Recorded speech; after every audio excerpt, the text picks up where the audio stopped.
एक मिनट मैं बस वो उधर कर रहा हूँ सर, 1 मिनट बस, अभी आ रहा हूँ 1 मिनट में।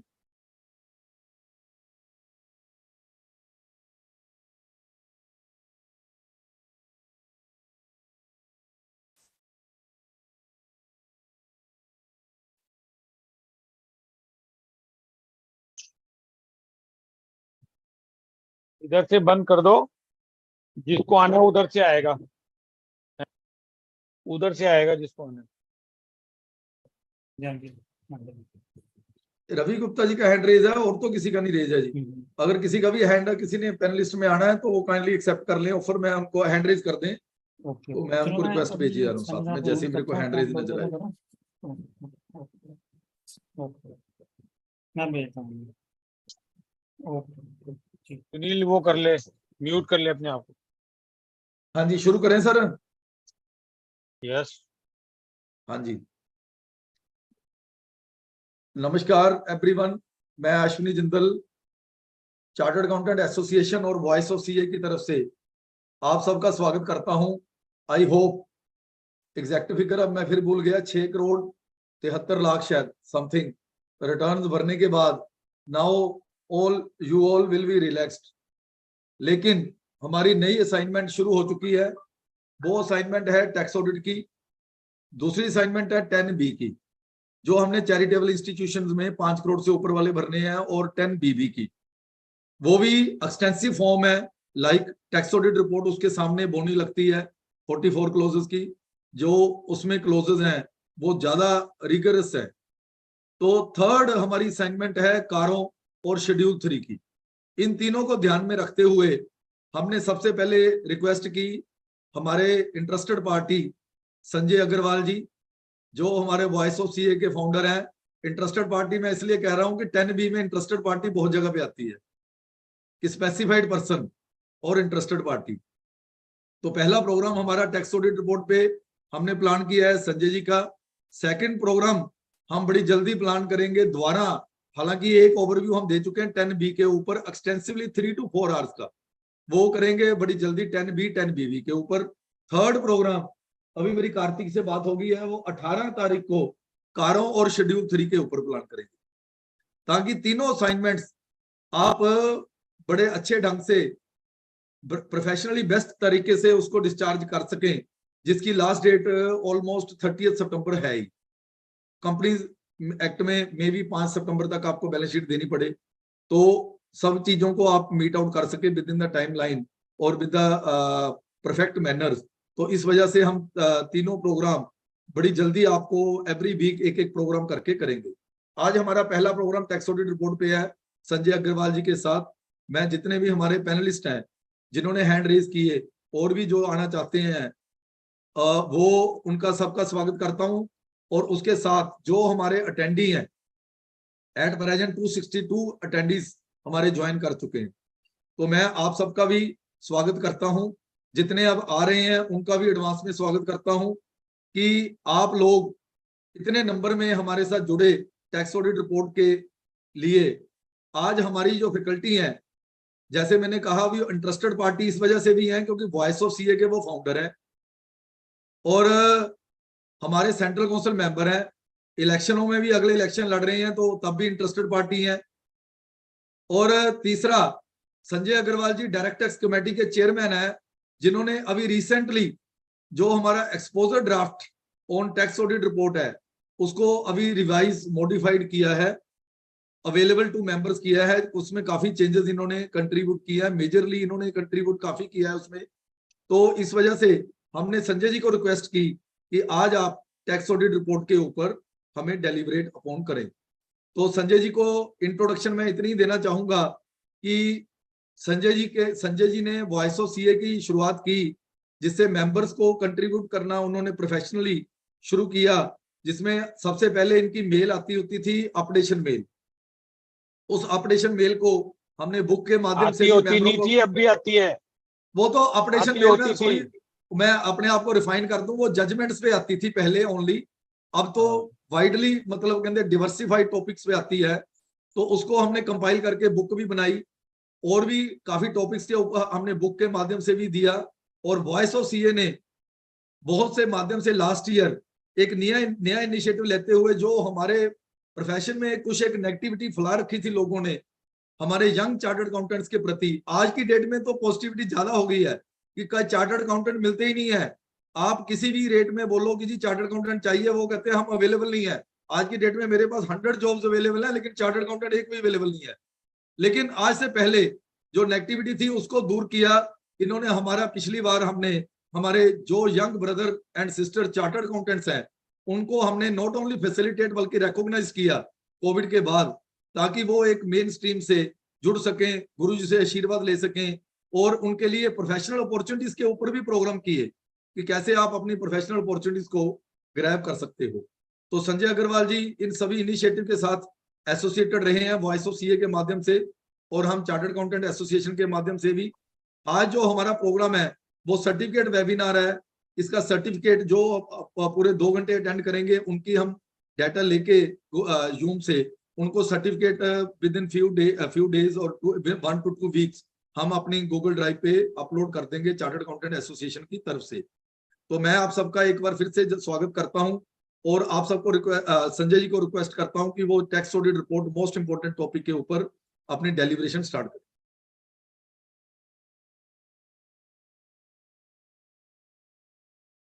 Over to Sanjay ji. Ashwini ji 1 minute जरा, हाँ जी, वो हाँ मैं जी। गाइडेंस नोट डालना चाह रहा हूँ, 1 minute, sorry, just Ashwini ji आपको मैं प्रमोट कर रहा हूँ, आप एक्सेप्ट कीजिए जी offer.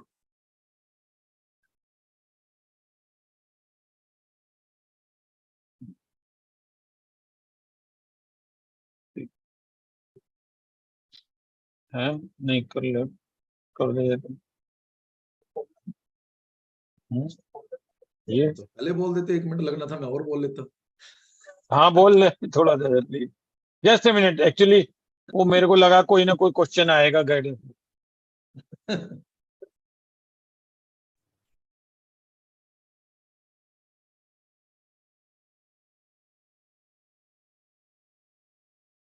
Friends, I just thank you everyone that you have come in such large number on Friday evening. And when Ashwani ji has requested that this guidance note, which is not yet final, but we have put it into the public domain for their comments. And this guidance note is going to be the final guidance note after the comments are received from the various stakeholders. I have already given copies to all the members as well as to the income tax department also for their comments. And as such, the various issues which are going to be addressed in this year. This guidance note was revised after a gap of 2014 in 22. But when the same was being revised in last year 22, the then chairman and the council thought it fit that this needs a revision every year. However, for the purpose of limited revision on some of the issues which have been raised by various members, like how to calculate the turnover, 44 AD, etc. Then there were different people were facing the trouble in 16D about the reporting of other income. Then some of the GST and the disclosure in the PF, other income, etc. So, though on a different note, in my personal capacity, I've tried to cover it earlier also, but we have tried to answer this in the guidance note.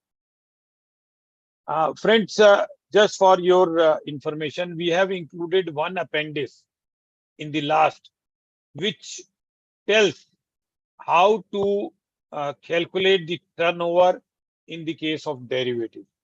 Because what I have been told that lot of myth is there, and some of the service provider, they are calculating the turnover, and while calculating the turnover, the guidance note is not being adhered to.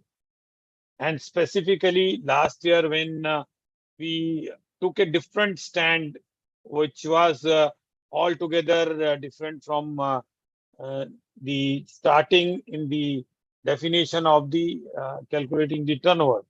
So that was misunderstood. So this year, after a great persuasion, though I do not do anything in the derivatives and none of the transaction, but with the help of some of the experts, we have been able to get the definition by way of an example. And I hope after 7th is the last date when we have kept it for the purpose of taking the public comments, including our professionals or any of the stakeholder, assessees, whatever comments they will give, we will try to see this, they are addressed in the tax audit guidance note. मैं इसमें एक और दो चार चीजें specifically बताना चाहता हूं कि गाइडेंस नोट में कोई टेक्निकल चेंज नहीं हुआ है मेजर, और आज की जो सेमिनार है इसको 44 एडी पे मुझे बहुत क्वेश्चन आते हैं, और 44 एडी पे मैं जितनी बार भी बोलता हूं हमारे यहाँ कहीं ना कहीं कंफ्यूजन कोई ना कोई क्रिएट हो जाता है। तो आज 44 एडी को बहुत ज्यादा नहीं मैं लूंगा, 44 एबी पे लेंगे। अगर उसके बावजूद कुछ क्वेश्चन होंगे तो मैं रिक्वेस्ट करूंगा अश्वनी जी से कि उनको फिर हम जो है वो एक बार अनम्यूट करेंगे, और पैनलिस्ट में अगर कोई क्वेश्चन होगा तो we will take those questions on 44 AD. I will try to clarify. The second confusion, sometime it comes on the calculation of 10 crore turnover as to how we have to calculate whether I am supposed to do the tax audit or not. The third question which has come to us that look, the tax audit is to be done only when you are an eligible assessor. Some of the professionals are asking that a client has come to me and he wants that a tax audit to be done irrespective of the fact that he is not eligible to get his account audited. So what we should do in that? Though it is not an opinion of the council, but I am telling you, we should not do that tax audit and we should not upload that tax audit if the same is not eligible assessee. But in any case, if somebody wants that you should do my tax audit or you should give me a report, so what we can do, we can prepare a special purpose report, and in that report we may report on 44 clauses, but the audit report in 3CA, 3CB should not be given, and it should be clarified that this is not a tax audit report, it's a special purpose audit, and you can give the reporting on those 44 clauses of the tax audit. So we should not venture into an area where you do not have a mandate, because if tomorrow anything goes wrong, then you will be held responsible. Due dates of the tax audit are different, and they are different from the normal due dates. And as such, if you will do the tax audit, it will capture a date which is a due date of 30th September. Otherwise, it is not applicable. So this is the point which I wanted to say upon. And I'll try to, because my presentation is approximately 400, but I'll try to first of all deal with the few points for the purpose of just going through and taking the only points which are having different thought process, or which are being incorporated as a change due to various questions of the stakeholders, or some of the changes in the utility, or in the definition. So I'll run through my entire presentation. I'll first of all will stop at places which are majorly changed, and then after that 20-30 slides, those which require a changes, I will try to answer your queries, and then whatever our Karta of the HF will say. Let me tell you, friend, today and yesterday also I requested Dr. Girish Ahuja to give the blessings, but somehow he is not keeping well. And though he has tried, told me that he may come, but he is not well today. So he will come in the next seminar. Otherwise, his blessings are always with us. So this is the background in which I wanted to share my presentation. Ashwini ji, कोई ऐसा question, कोई ऐसी चीज अभी कोई panelist की immediate हो तो before I start my presentation, अगर आप कोई चीज पूछना चाहते हैं. Received the guidance note on tax audit. ये एक्सपोजर ड्राफ्ट अभी आया हुआ है, इंस्टीट्यूट की साइट पे अवेलेबल है, मैं शेयर भी कर दूंगा दोबारा. गाइडेंस नोट अभी काउंसिल में 14th को लगेगा या 15th को लगेगा, बिकॉज ये गाइडेंस नोट का एक प्रोसीजर होता है. पहले गाइडेंस नोट वेरियस ग्रुप्स पे जाता है. It is a long process. It took me 3 months to see to this that it comes to my members. Then the various groups suggest various changes. Thereafter, committee with along with some of the experts go through with the inputs which are received from various groups.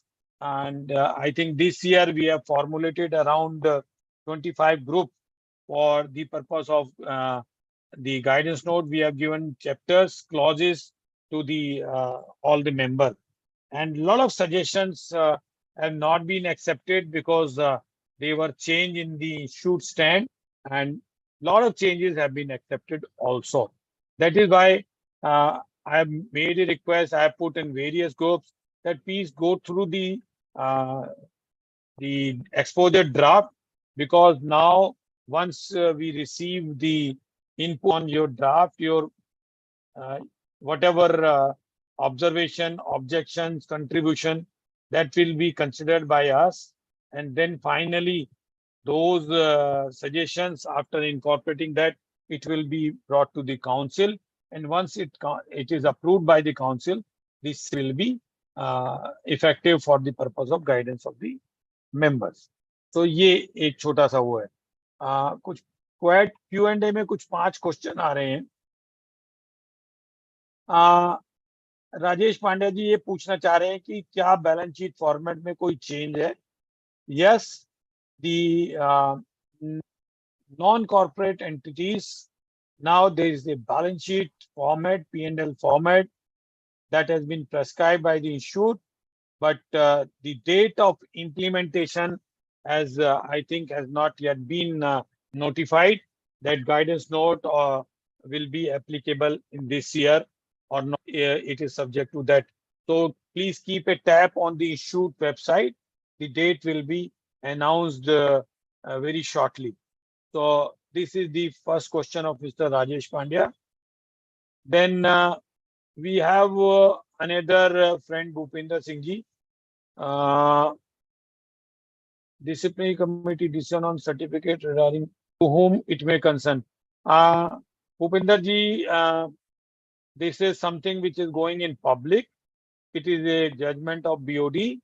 I do not want to comment on it. However, that is required to be checked, and it has come to the knowledge of me today only by some of the members, those who have put it. I would not like to comment because it's a order of the Board of Discipline, and I am also a member of the disciplinary committee for Central and West, and as such, whatever it was in a specific case, and it was the responsibility which has been asked. Friends, let me tell you, not commenting on this particular case, but a lot of expectations have come on our head because the stakeholders are expecting us. So, as we have said by way of President press release last year, that audit is a serious business. So please do not do an audit in a casual manner. When you have to report, because the various stakeholder, though it is not an absolute assurance, but still a lot of people have faith on us. And recently, we have done one Chintan Shivar with the government nominee of all the disciplinary, all the Section 8 companies, and wherein we have asked them to criticize or examine and tell us that what should be the our aim for 2049, and where you want that we should improve, we should give the teaching or anything to our member. So everybody said that yes, you are doing an excellent job, and they have appreciated that we are doing the job of the government. We are being responsibility is being on our head, that we are doing the job which normally the either revenue people are required to do it in the earlier regime, but by way of certification and audit that has been given on our shoulders. So I always say that we need to be careful while doing any audit. The next question is, I will take only these few questions, then thereafter, Mohit Dimanji, filing of Form 10 9A before filing of audit report in Form 10 10B, the last day of which is 31st August. Yes, it's true. However, there is a circular which says, because you see, Form 10B and 10BB has nothing to do with the Form 10 and Form 9A. In fact, this you can do it on the basis of your balance sheet or client's balance sheet. The balance sheet is to be finalized. However, the report in 10B and 10BB is to be given. And that is also 31st August, but utility have not yet been released. Today also in one of the seminar, I have addressed this point, and as a matter of just abundant precaution, I'm not very pushing very hard on this, that let the utility come, and I'm finalizing my guidance note or the technical guide, I'll say strictly in meaning, on 10B. And let me tell you, I have already devoted as what I have done in tax audit. Myself, I have worked for approximately 200 hours on this guidance note, reading line by line and understanding the various technicality and making changes without hurting the responsibility, without you can say running away from our responsibility, but at the same time the reporting by the member, I have tried to answer that how we should report in the peculiar circumstances. So please bear with us till the Form 10B and 10BB utility comes. Upinder Singh ji, I have already answered your one question, but this question I am taking only. Sale of client is 90 lakh, profit 5 lakh. Can it be audited new business? Look, 44AB talks about an audit to be done once you cross 1 crore. Then you have another question that if you want to be in 44 AD, then your turnover can be 2 crore this year and 3 crore for the next year. The profit, so far as in 44 AB is concerned, has nothing to do with the percentage. So my answer to your question कि cell client की 90 लाख है, profit 5 lakh है, profit हो नहीं हो, खुश नहीं हो, आप उसकी 44 AB में ऑडिट नहीं कर सकते हैं, क्योंकि आपने थ्रेशोल्ड की लिमिट क्रॉस नहीं करी है. आपको नॉर्मल बनानी है. बैलेंस शीट बनानी है और P&L बनाना है, क्योंकि वो आपको देखना पड़ेगा कि आपका वो 44 जो AA के अंदर या 6F के अंदर जो बुक्स ऑफ अकाउंट रखने के रूल्स हैं, वो आप उसको पूरे कर रहे हैं या नहीं कर रहे हैं। अगर आप जो है, क्योंकि एडमिटेडली आप 6% से कम या 8% से कम फिट कर रहे हैं, और आप जो है 44 AD के अंदर कभी भी आपने पीछे नहीं यूटिलाइज किया, और आप जो है नया बिजनेस है जैसा कि आप बताए हैं, उस एसएससी के केस में किसी और बिजनेस, न्यू बिजनेस का मतलब वो पहली बार बिजनेस कर रहा है, मैं ये अंडरस्टैंडिंग समझ रहा हूँ। अगर वो कोई और बिजनेस कर रहा था और ये एक नया बिजनेस शुरू कर रहा है, तो answer will be different. New business means he is doing business for the first time. तो आप अगर 44 AD में नहीं आना चाहते हैं, आप सिंपल P&L बनाएं, आपको किसी प्रकार की कोई ऑडिट की आवश्यकता नहीं है। So this is the next question. Can we do audit if less than 1 crore? As I have answered this, no means no. You can do the audit only in special phase, and you cannot submit that report to the income tax department in the income tax portal, because this is not an audit as prescribed in 44 AB. बहुत सारे लोग कहते हैं कि जी due date निकल गई, ये लगेगा ना लगेगा, मैं ऑडिट कर देता हूँ। देखिए सर, ये सब टैक्सेस सब बंद है, आप लोगों को बिल्कुल नहीं करनी है। अगर एलिजिबल एसएससी नहीं है तो नहीं है, बिल्कुल क्लियर है। Private limited company not eligible for tax audit, whether ITR to be filed 3rd September or 30th October, it is 30th October. ये अब क्वेश्चन आपके सब खत्म हो गए हैं। Now I will deal with the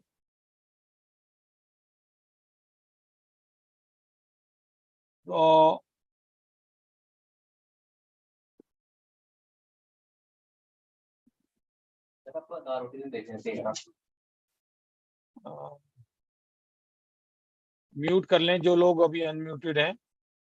कर दिया जी। क्वेश्चन हो तो प्रेजेंटेशन आ गई अश्विनी जी? ये जी इसको जरा वो कर दो वाइड पे, कर रहा हूँ। स्क्रीन वाइड कर दो। ठीक है जी, हाँ जी, हाँ जी। Okay. I welcome my would be son in law Vishal Thapa. This is being amended with this understanding that exposure draft is not yet final. However, whatever changes have come in the exposure draft, I have tried to incorporate in this. So I'll take first change. Before that, just I'll try to मैं इसको थोड़ा सा वो करना चाहूंगा, दो चार चीजें जो मेरे को मालूम है कि बहुत सारी मिस्टेक्स हमारे मेंबर कर रहे हैं और करते भी हैं, और वो हमको कहीं ना कहीं डिसिप्लिनरी वगैरह में भी वो आ रही है।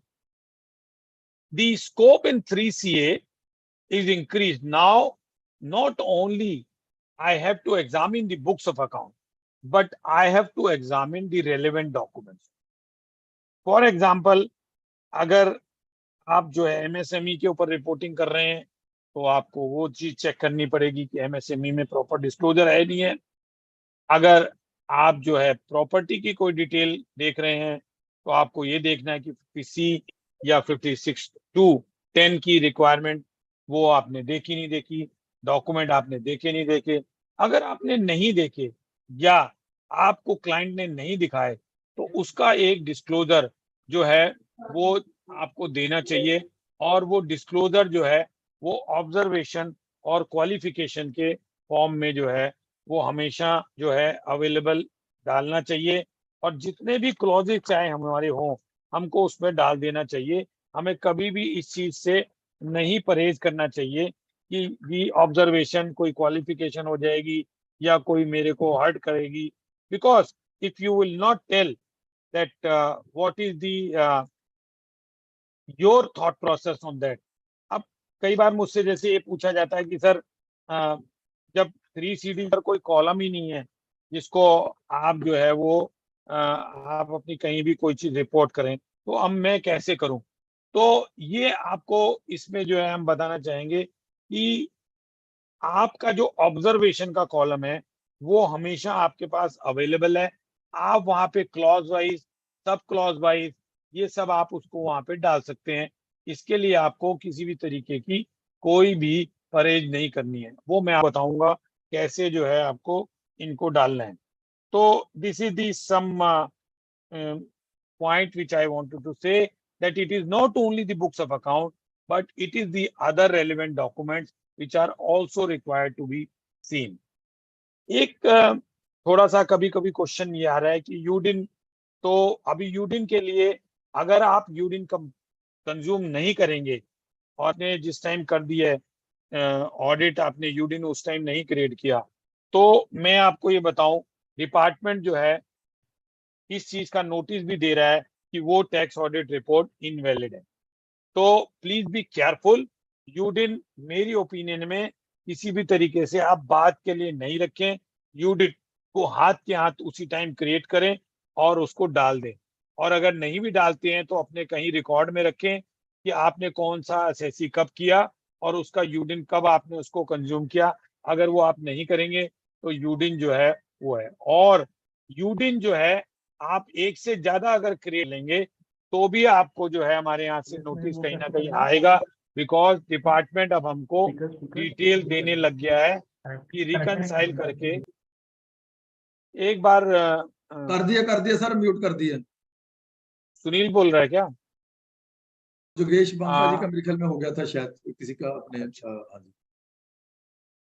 तो डिपार्टमेंट हमको ये कह रहा है कि आप हमको बताइए कि 3CA 3CD के या और भी सर्टिफिकेट के कितने यूनिट क्रिएट हुए और वो यूडिन कितने कंज्यूम हुए, वो चेक करके वो बैलेंस के लिए हमको बताएं। तो please be careful about it, ये कल को आने वाली है।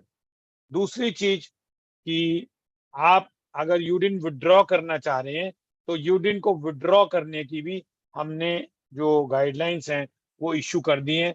यूडिन 48 के बाद, 48 आवर्स के बाद विड्रॉ नहीं कर पाएंगे आपको, unless until there are reason for it. ये जो ऑब्जर्वेशन है इसके लिए यूटिलिटी जो है इसको हम ध्यान से देखें। हम लोग जो है इसको नहीं देखते हैं। ये 3CB वगैरह का फॉर्मेट है, इसको मैं आगे चलाता हूँ। ये जो आपकी क्या कहते हैं कि ऑब्जर्वेशंस या जो आपके आ, वो हैं क्वालिफिकेशन, चल नहीं रहा इसको, क्वालिफिकेशन है, ये जो है वो यहाँ पे यूटिलिटी के अंदर आते हैं। पेन नहीं है, वो है ये। तो इसमें यहाँ आपको सेलेक्ट करेंगे, आप ऐड कर सकते हैं कोई चीज उसमें नहीं लेना चाहें। और इसके अंदर एक बहुत ही बढ़िया आपको यूटिलिटी में दी है, जो लास्ट में ये आपको अदर्स नजर आ रही। कुछ ड्रॉप डाउन उन्होंने दे दिए और कुछ ड्रॉप डाउन उन्होंने नहीं दिए, आपको अदर्स के अंदर देना है। जैसे पहला ड्रॉप डाउन ये है कि प्रॉपर बुक्स ऑफ अकाउंट आपके अनेबल हैं, आपको रिपोर्टिंग नहीं कर पा रहे हैं, ये क्वालिफिकेशन है, ये ऑब्जर्वेशन नहीं है कि आपको दिए ही नहीं तो आप कैसे रिपोर्ट करोगे। तो ये डिस्क्लेमर होगा कि आप अपना करेंगे। तो डिस्क्लेमर के अपने ऑडिटिंग स्टैंडर्ड को देखना है, क्या आप रिपोर्ट कर सकते हैं, क्या 3CD फाइल कर सकते हैं। हमारा ऑडिटिंग स्टैंडर्ड बिल्कुल क्लियर कहता है कि अगर क्लाइंट आपको इंफॉर्मेशन नहीं दे रहा है और आपको जो रिस्पॉन्सिबिलिटी दी गई हुई है अगर आप उसको पूरा नहीं कर पा रहे हैं तो आप असाइनमेंट को ना करें। लेकिन अगर आपने एक्सेप्ट करी है और आप लास्ट स्टेज पे बिल्कुल आखिरी दिन मानेंगे तो असेसी आपको उस चीज के लिए हो सकता है कहीं ड्रैग करे। तो you have to be very careful while accepting the audit also. इसलिए अगर आपको वो एड सीए कर रहा है और आप एक्सेप्ट कर रहे हैं तो इस बात को इंश्योर कर लीजिएगा कि आप 3CD 3CA 3CB ये जरूर दें। आप डिस्क्लेमर वाली रिपोर्ट ना दें, बिकॉज उससे जो है वो प्रॉब्लम क्रिएट हो सकती है। फिर उसके बाद नेक्स्ट जो है ये आया है कि वो आपको उसने सारी इंफॉर्मेशन नहीं दी।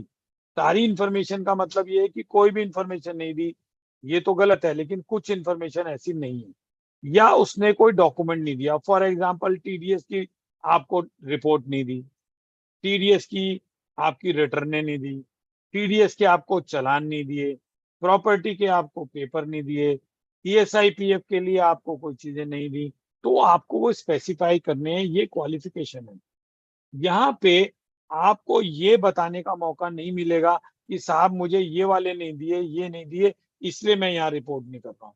उसके लिए वो अदर्स का कॉलम जो मैंने बताया है वही है। ऐसे ही नेक्स्ट वाला भी क्वालिफिकेशन है, वेरिएशन नॉट पॉसिबल, ये भी क्वालिफिकेशन है। आप ये देख लीजिएगा, खाली नोट्स में डाल के पीछा नहीं चलेगा अगर आपकी वैल्यूएशन पॉसिबल नहीं है। यील्ड परसेंटेज वेस्ट है, ये सब क्वालिफिकेशन है जो कि आपको यहाँ देनी है। हाँ, ये रिकॉर्ड जो पर्सनल नेचर वाला है, ये जरूर एक क्वालिफिकेशन नहीं कही जा सकती, लेकिन इससे एसएससी को एडवर्स भी हो सकता है। TDS return, as I have already told you, ये सब जो है क्वालिफिकेशन आज की डेट में जो यूटिलिटी अवेलेबल है उसमें सब ये हैं। और अदर्स में इनवेरिएबली हम लोग जितनी भी ऑडिट करते हैं, हम सब क्लॉजेस के बारे में ये बताते हैं कि जो हम रिपोर्टिंग कर रहे हैं उसमें हमारा क्या ड्यू डिलिजेंस किया, टेस्ट चेक किया, या हमने पूरी वेरिफिकेशन करी, या हमने क्लाइंट की रिप्रेजेंटेशन ली, और हमने उसको कितना बिलीव करा, कौन से डॉक्यूमेंट हमने पूरे देखे, और कौन सी क्लॉजेस के अंदर हम अपने डॉक्यूमेंट नहीं देख पाए। तो ये कुछ मैंने 2 4 5 सैंपल बनाए हुए हैं जो पहले के हैं, इसमें नया कोई नहीं है। जिन लोगों ने मेरी डेलिब्रेशन पहले सुनी है या पहले देखी है, they have knowledge about that. For example, clause 21A. Now, 21 say that please tell me the personal expenses. Though I told you there is a qualification also in the form that all the information which are not been given for the personal record necessary to verify personal expenses not maintained. So यहाँ पे हमने उसको थोड़ा सा और refine कर दिया है। हमने ये यहाँ पे कहा है, it is not possible for us to verify, because उसने कोई डिटेल रखी नहीं, तो हम उसको नहीं कर सकते हैं, हमें मालूम नहीं है। ऐसे 21D और 31 के लिए सीट और पेमेंट चेक से जो पॉसिबल नहीं है हमारा। वैसे तो अब आरटीजीएस शुरू हो गई, एनईएफटी शुरू हो गई, आजकल चेक्स का तो चलन बहुत कम हो गया, लेकिन फिर भी चेक्स लोग यूज कर रहे हैं। तो this qualification or observation we are giving since ages. The clause 22 is regarding the MSMED.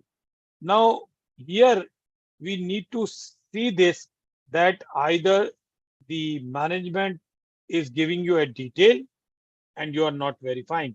एक अभी हम केस कर रहे थे कहीं पे भी, तो हमारे पास वहाँ एक इंस्टीट्यूट में ये आया कि आपने कंफर्मेशंस नहीं ली डायरेक्टली। अभी अगर आप ये नहीं ले रहे हैं जो कि लेटर क्रेडिटर की आपको कंफर्मेशन अपने पास आए, जो कि इनवेरिएबली छोटे बिजनेस में लोग नहीं कर पाते हैं, so they should qualify their report somewhere that we have not done this job or client has not allowed, has not given the details of all the SSC. Similarly, clause 4, इसमें भी जो है वो हमें कोई इंफॉर्मेशन अगर नहीं दी, ये जीएसटी और अदर इनडायरेक्ट टैक्स की रजिस्ट्रेशन नंबर है। 13DEF ICDS जो है कैश बेसिस ऑफ अकाउंटिंग, अगर आपका क्लाइंट मेंटेन कर रहा है, जो कि आपको बहुत सारे केसेस में मिलेगा, प्रोफेशनल के केस में, तो आपको ये वहां पे डिस्क्लोजर दे देना है, क्योंकि कैश बेसिस पे है तो 13DEF में आपको कोई चीज नहीं देनी। सिमिलरली ये बहुत सारी हमने एक सैंपल से बनाए हुए हैं, ये जो है वो जो हमको देने चाहिए मिनिमम। तो ये एक छोटा सा मेरा वो है। अब जो है हम आगे चलते हैं। हाँ, एक पॉइंट जो है अभी हम लोगों को काफी जगह फेस हो रहा है कि हम लोग ऑडिट एक्सेप्ट जब करते हैं तो हम ये चेक नहीं करते हैं कि whether I am N eligible accountant और not. Eligible chartered accountant or accountant which has been defined in 44AB along with explanation to 288(2). The if I am not eligible in companies, if I cannot be an appointed in the Companies Act, then I cannot be appointed as an auditor of the tax audit. Then if suppose assessee himself, or in case assessee being a firm, or AOP or HUF, any partner of the firm और member अगर वहां हैं आप, बहुत सारे trust की हम लोग ऑडिट कर देते हैं जहां पे हम लोग खुद मेंबर होते हैं, तो ये इनिजिबिलिटी है अगर आप उसकी कोई टैक्स ऑडिट कर रहे हैं। इसी तरीके से आप अगर 13(3) की जो ये सब क्लॉजेज हैं, इसमें से कोई इंटरेस्टेड पर्सन है, रिलेटिव है, या आप कोई उसके अंदर स्टेक होल्डर हैं, या आप उसके अंदर ऑफिस बेरर हैं, तो आप उसकी ऑडिट नहीं कर सकते हैं। हमारे पास 2-3 केसेस ऐसे भी आए, ट्रेजरार ने खुद ही ऑडिट कर दी, तो वो पॉसिबल नहीं है।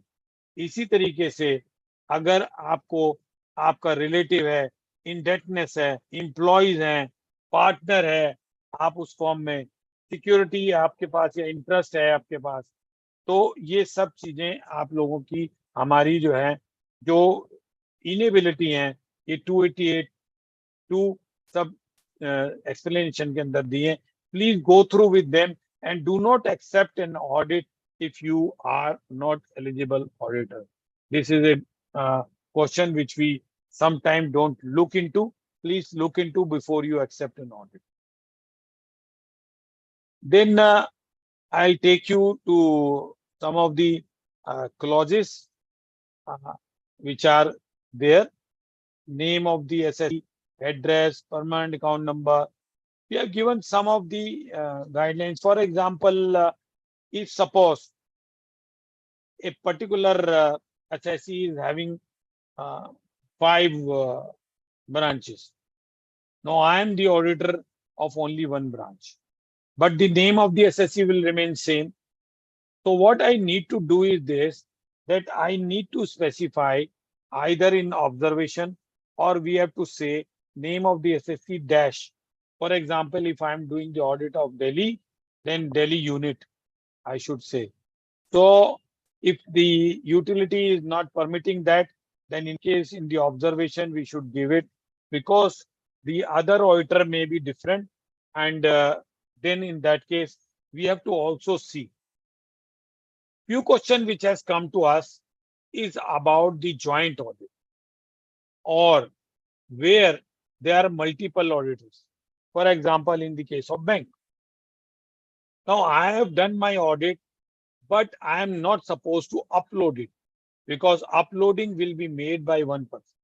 The income tax utility, though we have requested them, but income tax utility is not allowing to upload the audit report by the units or by the joint auditor. So if suppose I am not the auditor, or I am the auditor of a small part. In banks, what happened that somebody will look the treasury, somebody will look the 10 branches, bigger branches, somebody will do the income audit, somebody will do the expense audit, somebody will do the compliance audit.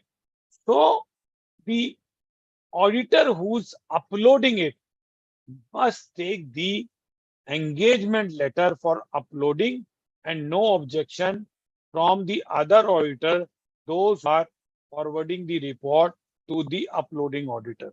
And the same should be mentioned in the observation also.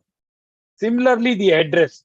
Address is, we are thinking first 6-7 clauses are nothing and we are not supposed to do anything, but these sometimes they become important, because there is a clause where the answer is to be given by us, whether we have checked the account books where they are being kept, whether you have checked the books of account at that place or not. The address is normally which is given in the PAN, but sometimes the address which is not there in the PAN is also given. So we must clarify that for the purpose of this tax audit report, the address which is given in PAN number or which is in the profile is not given because of this XYZ reason. Permanent account number or Aadhaar number.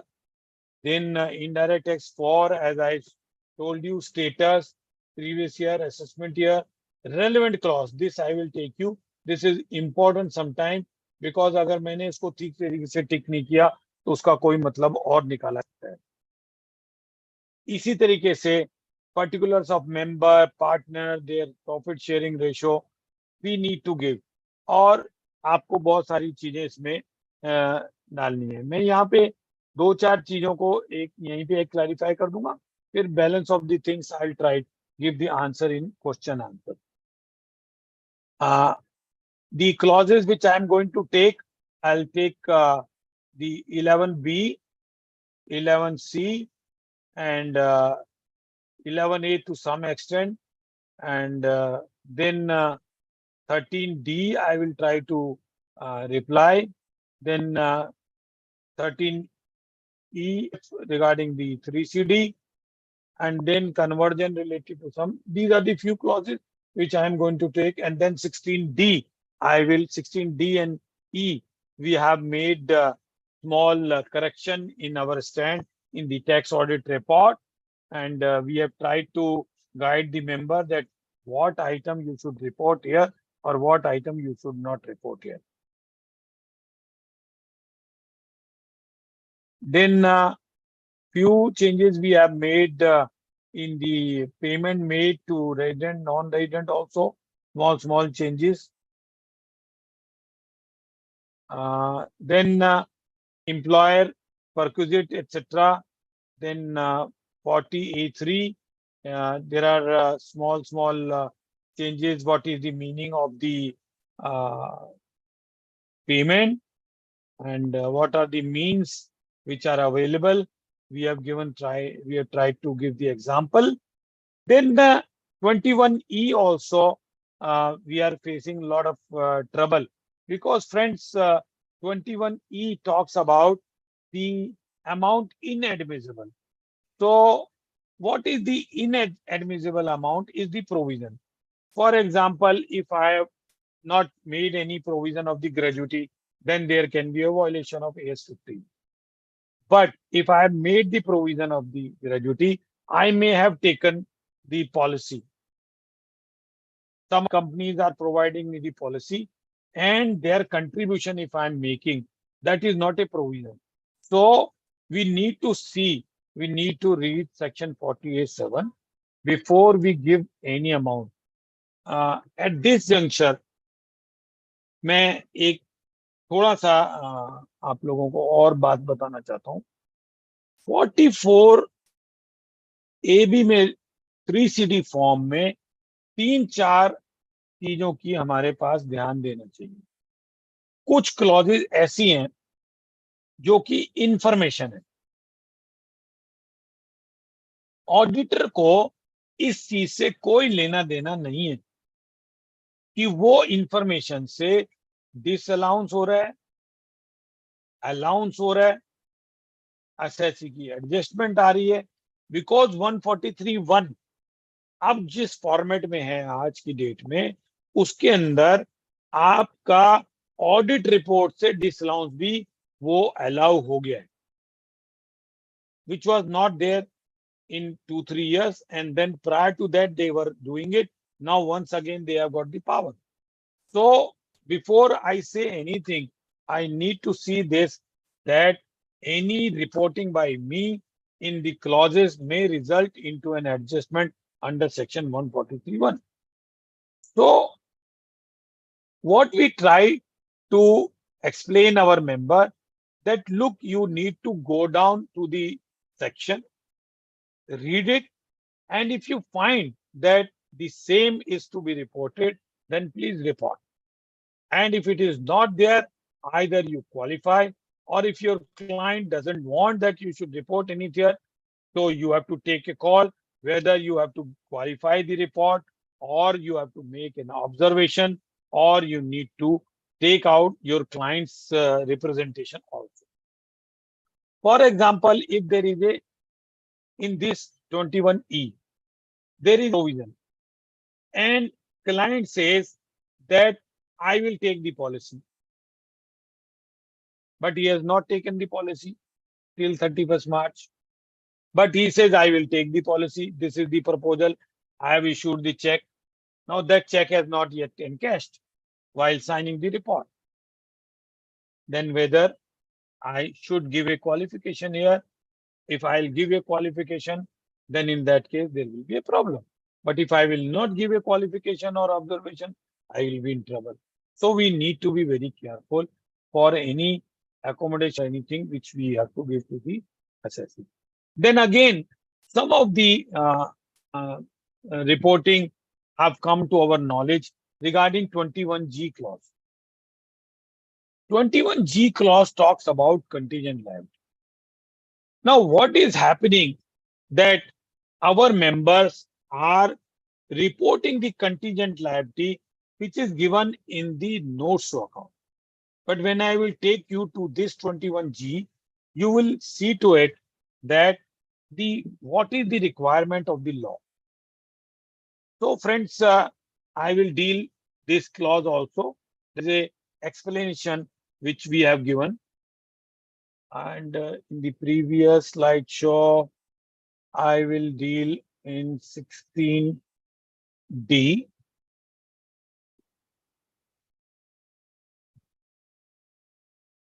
16E.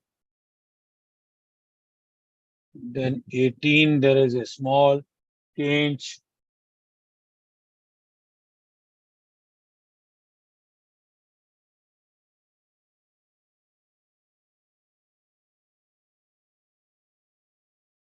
Then 22. 25 has, yes, there are certain things which have been reported in 25. Then 27B.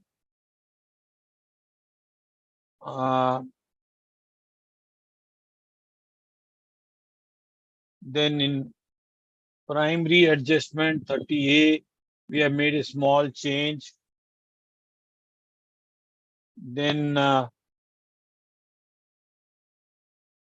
not much changes here. Brought forward losses 32A, small changes there. So these are the basic various clauses which will be dealt by us. If I find there are certain things which the members have raised, any more clauses? देखो sir, Pankaj Garg ji, आप 288(2) को पढ़ लें. Member of a trust, I, in my opinion, should not do a audit. Member of a trust should not do the audit.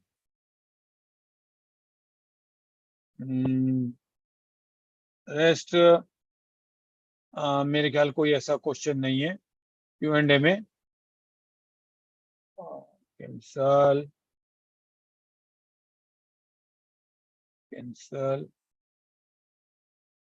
Ashish Garg. Ashish Garg, 44 AD.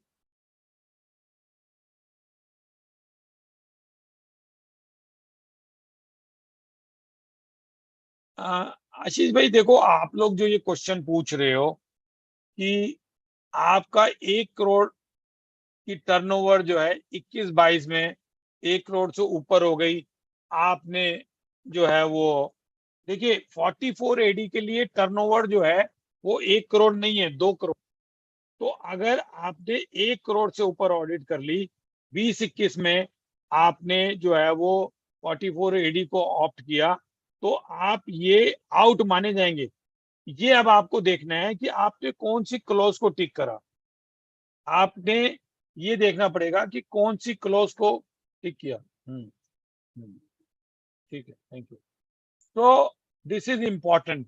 I must tell you कि आप ये समझ रहे हैं कि आपने threshold limit cross करने के बाद कर दी, तो ये आपकी गलती है. आप 44 एबी से बाहर आ गए, आपको 22-23 की ऑडिट करनी ही पड़ेगी according to me.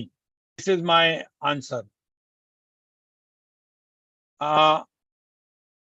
Then Suman Jain ji, what will be due date for if society audit to be done under Society Act only? Due date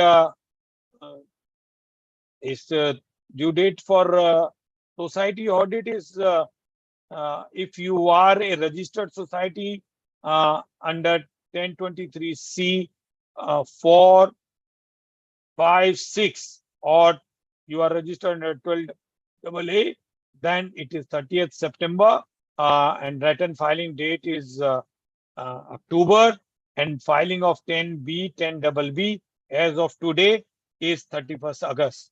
So this is the answer for your question. Sir, can we generate UDIN for past report? If we missed in, please call me privately, not possible. Sir, if a person was older 44 AB, but in this year he has no turnover, what is to be done? Nothing to be done. You don't have to do the audit.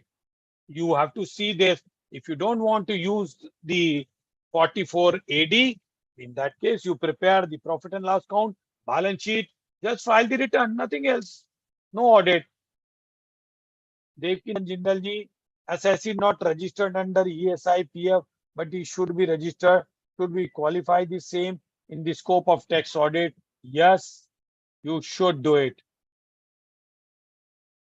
Asha Gulati, thanks, not required, no compliments.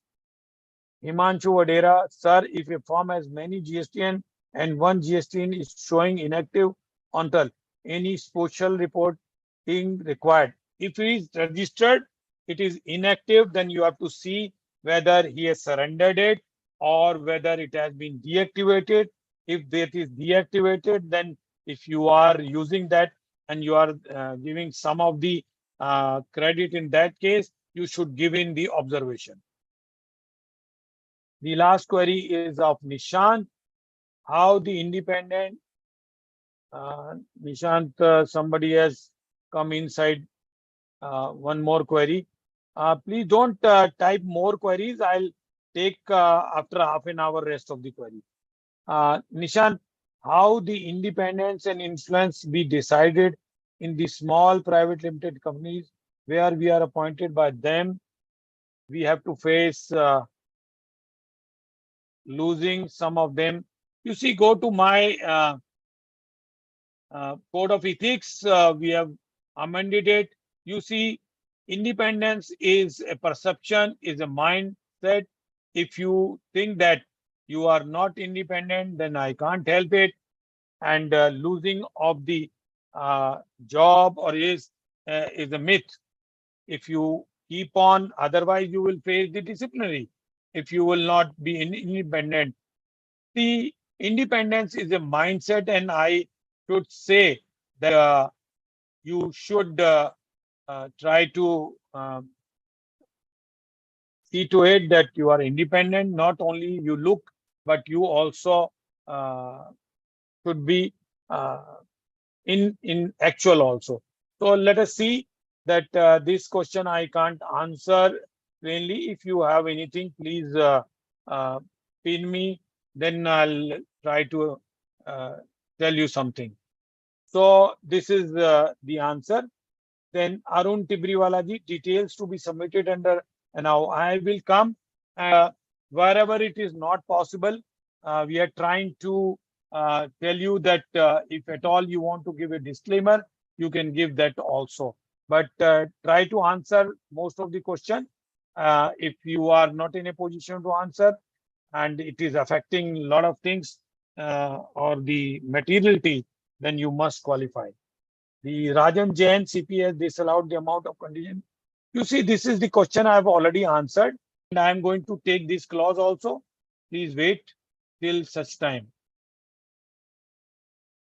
I think only one question. I don't know why it is not going.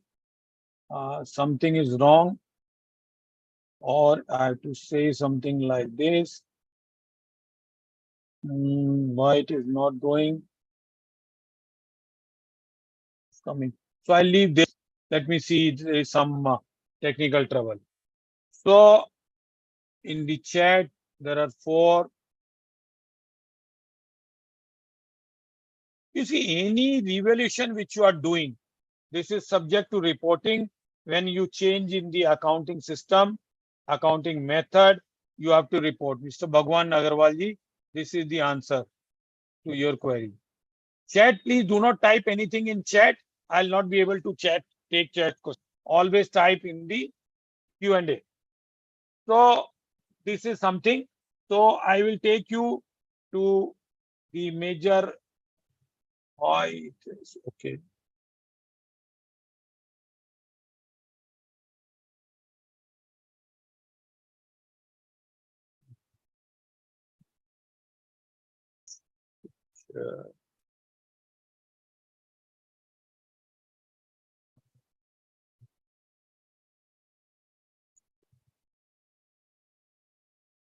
Yeah. Am I there? कोई है? मेरी चल रही है slide?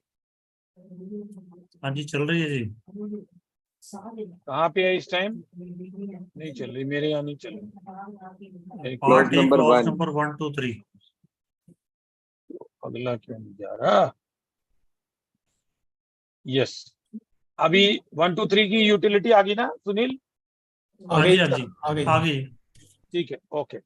तो ये liable के लिए मैंने अभी क्वेश्चन के आंसर दे दिए। ये ड्रॉप डाउन है, these are the various indirect taxes where we have to report. Then I will take you, yes, this is the question which you have asked. Now, if your turnover is not exceeding 1 crore and you are a business, in that case, you cannot do an audit here. You have to do an audit under 44 ADA presumptive, and that too, you have to see that if clause 44 AD4 is applicable and third proviso is inapplicable in respect of companies also. एक हमारे पास अभी हमने report किया है कि companies की audit हमको यहाँ पे टिक करनी चाहिए थर्ड प्रोवाइजो में, ना कि जो है वो आपको क्लॉज ए में, क्योंकि यहाँ पे आप 3C A 3C B नहीं देंगे, इसलिए आप जो है वो थर्ड प्रोवाइजो में टिक करेंगे। ये है, तो जो लोग मुझे ये कह रहे हैं कि भाई वो 44 AD में नहीं आते थे, उन्होंने कर दी ऑडिट, तो आपको यहाँ पे देखना है कि कौन सी क्लॉज में आप फॉलो आउट कर रहे हैं ऑडिट करने से पहले। This is your responsibility, this is auditor's responsibility, and we have to be very careful. ये ड्रॉप डाउन है, जैसे मैंने आपको बता दिया, इसके अंदर से आपको सेलेक्ट करना पड़ेगा और सेलेक्ट करके आप अपनी ऑडिट करेंगे। तो ये है, पानी पानी पिला। Now, this year in our guidance note, we have incorporated certain changes which are not applicable for this year, but which may be applicable for next year, because the revision of the guidance note is a very, very difficult task. And as such, any amendment which has come by way of Finance Act 23, for which there is no reporting is required, or there is no impact which is there for the audit which we are doing in 23-24, we have given by way of notes or otherwise by telling that this will apply for assessment year 24-25. Because the member may do audit in April, May, June, and the guidance note is coming in month of August. So what will be the guidance in respect of those clauses? We try to explain through this methodology wherever it was possible. So now this is the criteria what I have told you, that we have given the 24, 25, the 75 lakhs limit as one question as also there. One point I may tell you, please be careful. The profession, the meaning of profession, the person who will be subject to the definition of profession. Now, if I look to the TDS provision in 194J, this is the stand we have taken this year. There, the advertisement have been treated as professional services, includes advertisement. But when I look back, the professional service and profession, the meaning of profession and the meaning of professional services. It is different.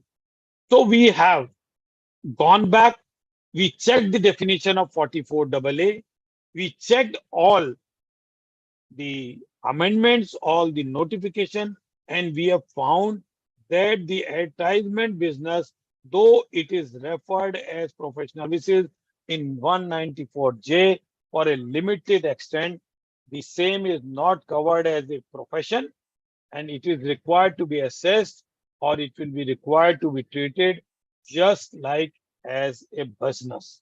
So this is the one change I wanted to bring to your kind attention. If you have a different opinion, you may comment in the guidance note with your inputs.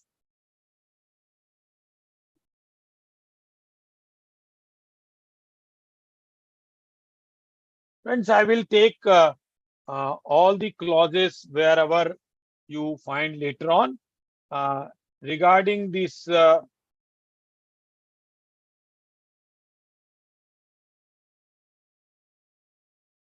11, I said I will take 16A, but 11 is very important. Whether the books of account are prescribed under 44AA, I have shown you what are the businesses or the profession which has been prescribed there in 44AA. There is a detail in my presentation. I'll try to give you, but it is subject to revision after the my guidance note gets the final shape. Then list of books of account, maintain an address at which the books of accounts are kept. Now, for example, I am supposed to keep my books of account at registered address. बहुत सारे मेरे पास आ कहते हैं sir accountant ले आया. No, sir. You need to audit the books of account and you need to tell at which place you have audited. If you say you have audited the books of account in the accountant's office or your own office, then at which address it is kept, you have to also verify physically. Some of the cases which has come to our knowledge in case of some of the Chinese names, I give a caution to the member. The members have certified the ROC forms without visiting, without knowing, without having an iota of their due diligence of verifying the address. In that, ROC takes an undertaking that you have yourself verified. The Government of India through MCA have filed n number of complaints against our own members where they have certified that addresses are there, but those addresses were not in existence. They took shared office, and in shared office we have certified it is the registered office. So if you are not verifying at the registered office, in the case of company, please see to it that a resolution is passed, that the books of account have been shifted for the time being, and it is being kept at some place, give the reason, something, etc. Then you provide this clause disclosure. Otherwise, give the qualification that they are not kept at the registered office, but they are kept at different office. Let the company law or Companies Act takes their action. I'm not supposed to see to it. If the client is not giving you the resolution, certified true copy of the resolution, you may take your own call. In case books of account are maintained in computer system. Now, mention the books of account generated by such computer system. If the books of accounts are not kept at one location, as you all know, this year, 1st April onward, the new regime has come wherein we need to certify audit trail also. Though it is not applicable for the audit which you are going to do it, but for the next year, it is going to be the important task for you to keep the audit trail also and the print out what they are generating. Now, there may be 100 reports if you are in SAP. The reports which are generated may be thousands 1,000 types of the reports can be generated. But we are concerned with something, so we should give the qualification that there are 1,000 types of reports which are generated. But however, so far as my audit is concerned, I have checked only these 4 or 5 type of statements.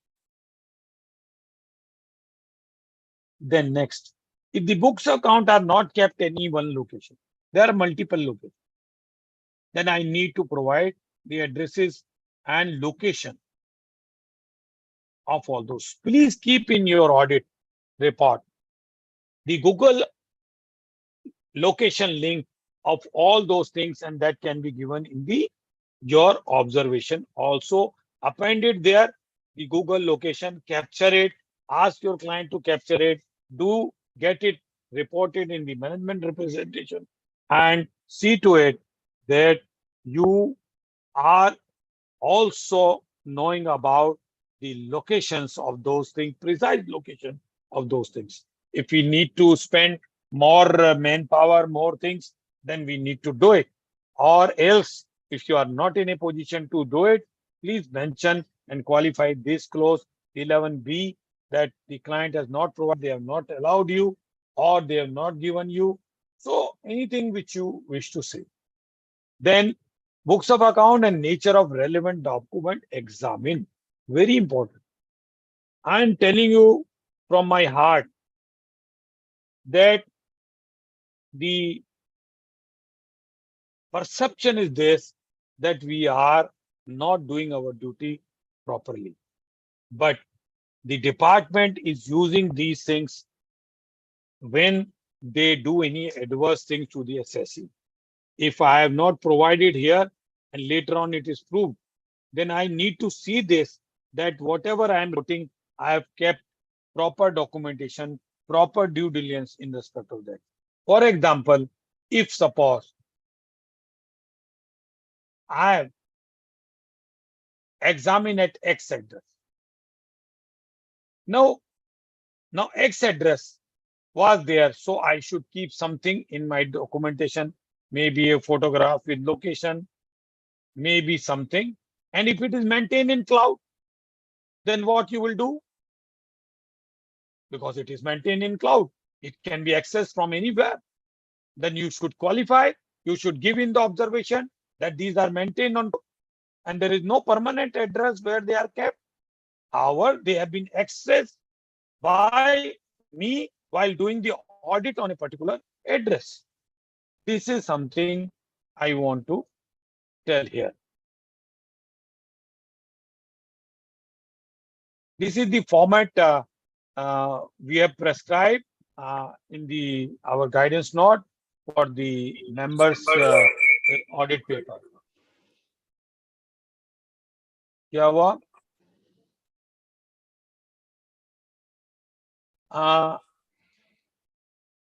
The books of account, the small change we have made in the disclosure. Ledger, day book, cash book, others in the written form or in electronic form or digital form or as a printout, data stored in such electronic form or digital form or in a floppy disk, tape or any other form of electronic magnetic data storage device. This is being amended in section 212A about the books of account. So I have to come on everything now.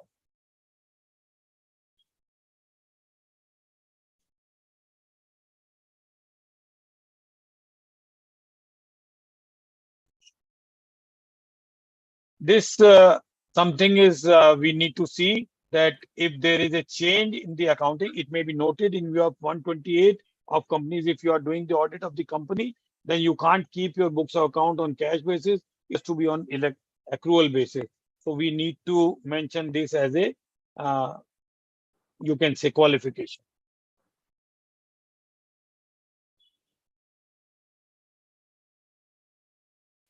Friends, I have mentioned some of the pages.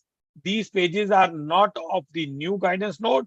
These are of 2014 guidance note. As the guidance note page number is not yet final, so I will change it when the pages will be there. Till then, if you want to see, then you can refer is to the guidance note of the 2014.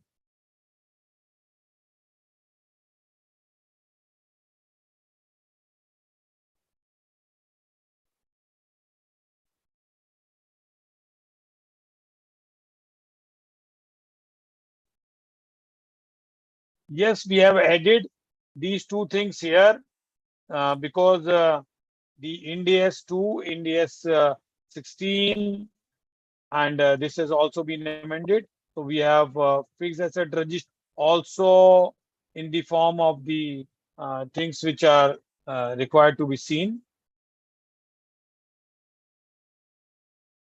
Now, in reporting the clause, I'll just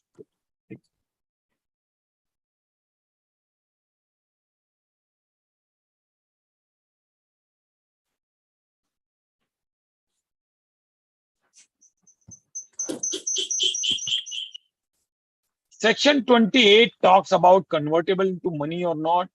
So this is being inserted from 24-25, not one for this year. Similarly, in 16C, we have to about the 145B, that is to be also seen. Then we have amendment in this capital receipt, loans and borrowings. Then this is the column which has been inserted where they have said in the 17 clause that whether the provision of second proviso 2 is section 43C. As you know, in the pandemic time, the threshold जो 50C की threshold limit थी वो उन्होंने 20% कर दी थी. अब 105 ही है, वो चेंज नहीं हुआ है. तो इस साल के लिए आपको उसको वहां पे बताना पड़ेगा कि ये जो सेकंड प्रोवाइजो है इसको आप हिट कर रहे हैं या नहीं कर रहे.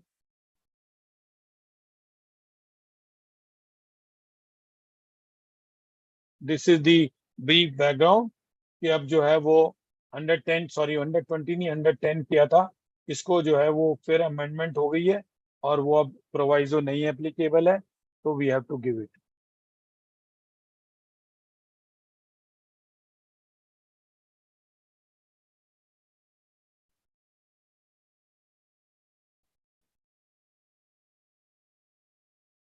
थोड़ा सा ये एक यूटी में सब चेंज है इसके अंदर. ये कॉलम्स और ऐड कर दिए हैं क्योंकि जहां आप न्यू टैक्स रिजीम में कर रहे हैं तो रिटर्न डाउन वैल्यू आपने क्या एडजस्टमेंट करी है वो सिर्फ 21-22 के लिए. 22-23 के अंदर ये कॉलम रिडंडेंट है, नहीं आएगा, इसलिए इसका थोड़ा सा यूटिलिटी को ध्यान से देख लीजिएगा. जैसे कि इंटेंजिबल एसेट जो है 21-22 से चेंज हो गई. अब गुडविल के पर कोई डेप्रिसिएशन नहीं अलाउ है तो वो ब्लॉक से यहां से निकल जाएगा. गुडविल इसके ब्लॉक में नहीं आएगा. उसकी WDV कोई भी अगर थी पहले आपने ले ली तो वो WDV भी यहां से निकल जाएगी. तो अगर कोई ऐसी एडजस्टमेंट आप कर रहे हैं तो वो आप अपनी ऑब्जर्वेशन में दे दें. सिमिलरली अगर आपने ऑप्ट किया है 115 BA का, 115 BAA का या इसका, तो एप्लीकेबल स्पेसिफाइड कोऑपरेटिव सोसाइटी को 24-25 से, तो इसके अंदर आपको क्लेम नहीं मिलेगा. तो वो क्लेम के लिए आपको इसके अंदर यहाँ पे उसकी प्रॉपर डिस्क्लोजर देनी है.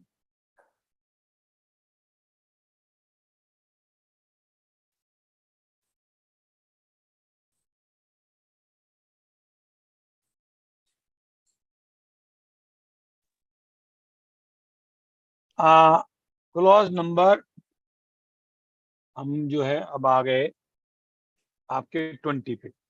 For the purpose, this due date means the date by which the assessee is required as an employer to credit an employee's contribution, employee's account in the relevant fund under the rule.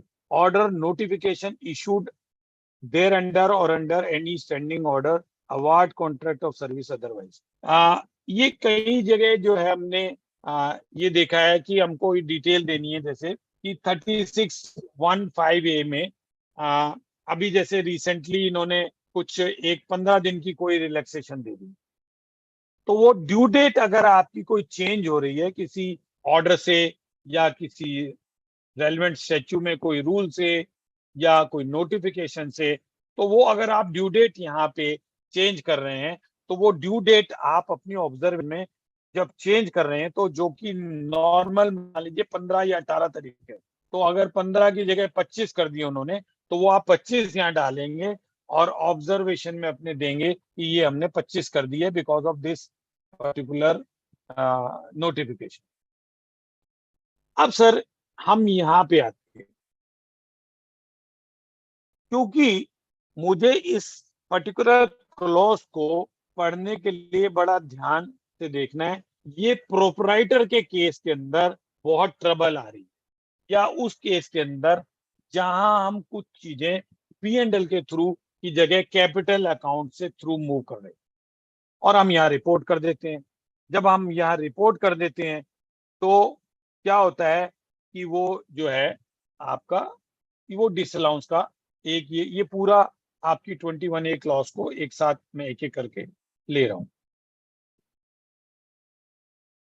अब मान लीजिए capital expenditure है, तो ये क्या कहता है, furnish the details of amount debited to profit and loss being in the nature of capital, personal, attachment, etc. अब देखिए ये बात हमको मालूम है कि कैपिटल एक्सपेंडिचर आपका ट्रस्ट के अंदर अलाउ हो सकता है एज एन एप्लीकेशन, लेकिन नॉर्मल एसएससी में वो अलाउ नहीं है।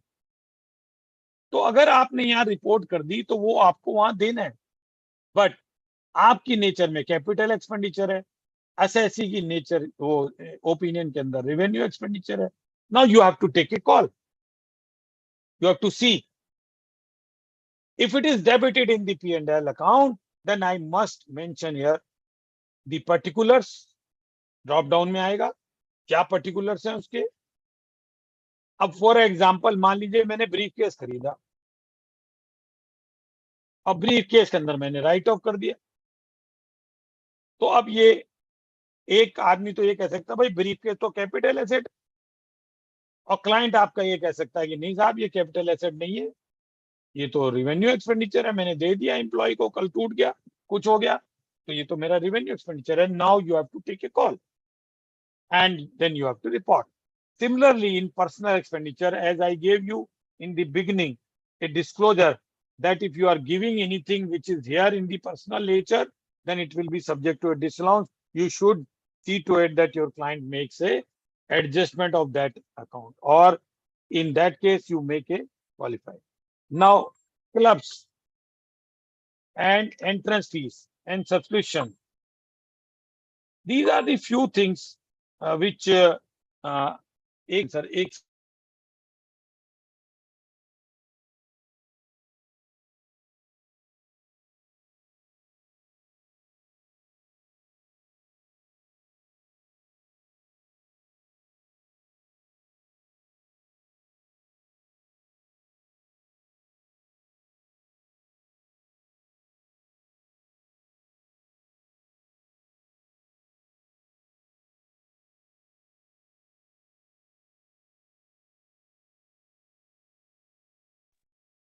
sorry, I got a call from president.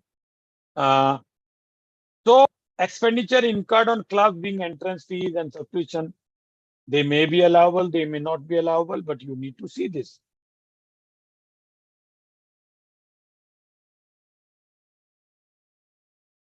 Similarly, penalty और fine अभी जरूर कभी कभी क्वालिफाई कर दीजिए, ऑब्जर्वेशन में दीजिए।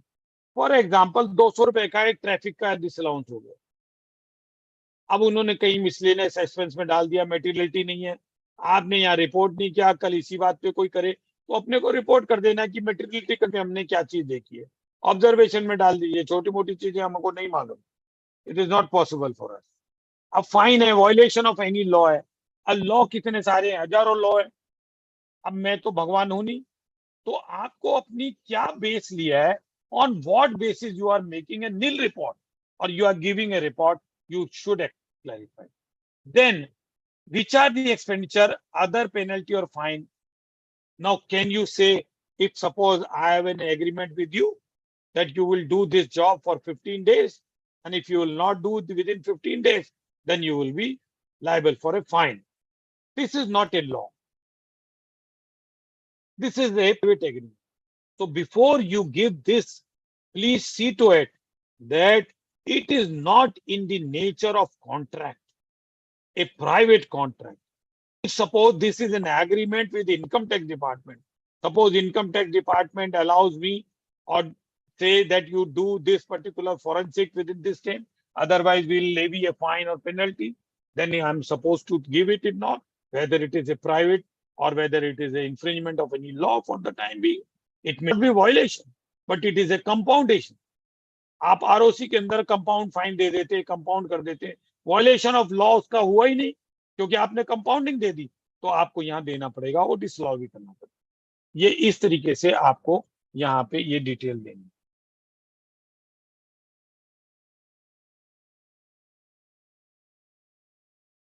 ये एक सुप्रीम कोर्ट का केस हमने पुराना ऐड किया है, that is required to be seen. ये कभी भी कभी कोट कर सकते हैं। Wherein it was held there is a distinction between amount paid by SSC as compensatory in nature or penal in nature and only amount paid as are not allowable. तो ये काम आएंगे हमारे को। ये एक सर टेक्निकल चेंज है, 201 में रिपोर्ट नहीं करना है, 139 में हमने इसको बोर्ड को लिख के भी भेजा है कि ये आप यहाँ पे अमेंडमेंट कर दीजिए। यूटिलिटी के अंदर 139 है और आपके रूल्स में 2011 है।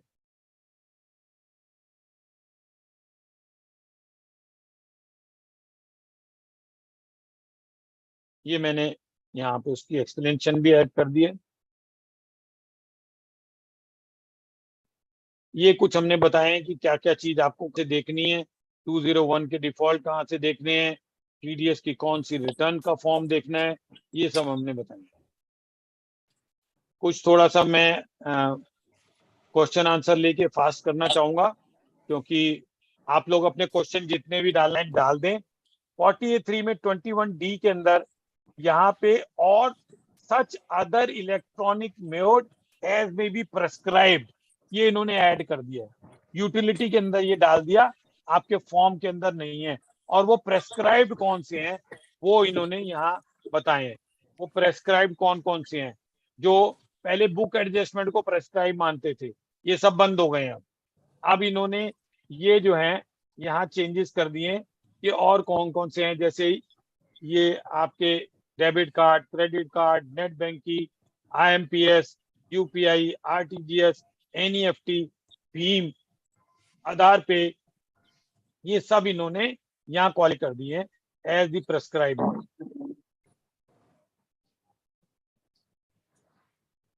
ये एक छोटा सा चेंज मैं ऑलरेडी कवर कर चुका हूँ उसको।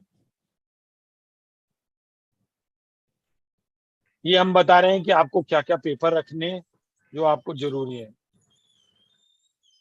ये सब नए नए गाइडेंस नोट में है। कंटीजेंट लायबिलिटी के लिए मैं आपको एक बार फिर थोड़ा सा बताना चाहूंगा, what is the which thing which is we are required to give. जी, auditor should be cautioned when reporting details under this clause. एक बार म्यूट कर लें जरा आप लोगों को, because it has been noticed that amount by way of contingent liability forming part of notes to account in the audited financial statements are inadvertently reported under this clause 21GH. Accordingly, only contingent liability which are debited to P&L of the previous year under consideration should be reported under this clause, and not value of contingent liability reported in the notes account forming part of audited account. तो ये हमने caution दिया है, ये हम लोगों ने कर दिया AS 29 के हिसाब से या इंड AS 37 के हिसाब से, जो कंटीजेंट लायबिलिटी रिपोर्ट करी उसको यहाँ दिखा दिया। नहीं सर, जो पीएल में डेबिट हुई है, जो आप एक्सपेंडिचर क्लेम कर रहे हैं, इसका रेवेन्यू पे कोई इंपैक्ट आ रहा है, उसको आपको यहाँ डालना है, ना कि कोई भी कंटीजेंट लायबिलिटी आपने यहाँ डाली नहीं और उधर एडजस्टमेंट होगी। करोड़ों रुपए की एडजस्टमेंट 43(1) में हो गई और लोग अपील में पड़े हैं। इसलिए हमने इसके अंदर ये एक चेंज किया है।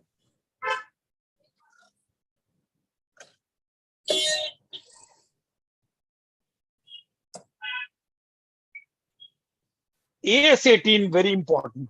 48(2)B की जहां रिपोर्टिंग है, you need to see this, that you have to check these transactions from not only management representation but from AS18 reporting if it is available in this clause. And also you need to see this, that related party distribution made to you and which you are giving in 42AB, 48(2)B is also to be matched. This is something what we have added a guidance. 41(1) के अंदर यहाँ पे हमने ये कहा है, in case amount given in this clause regarding 41 of the act is not routed through P&L or income expenditure, then auditor may include this aspect. अगर आपका 41(1) P&L में आपने ऑलरेडी डाल रखा है तो यहाँ आप नहीं दें, क्योंकि यहाँ पे वो ये कह रहा है amount of profit chargeable to tax under 41 and computation thereof, और रिटर्न में भी आप अपनी दिखाइएगा। अगर यहाँ दिखा रहे हैं तो रिटर्न के अंदर मिसलेनियस इनकम में मत दिखा दीजिएगा, आपको रिलेवेंट उसी सेक्शन की रिपोर्टिंग में जाना है जो 41(1) की है, नहीं तो डबल आपका एडजस्टमेंट हो जाएगी। Yes, in this clause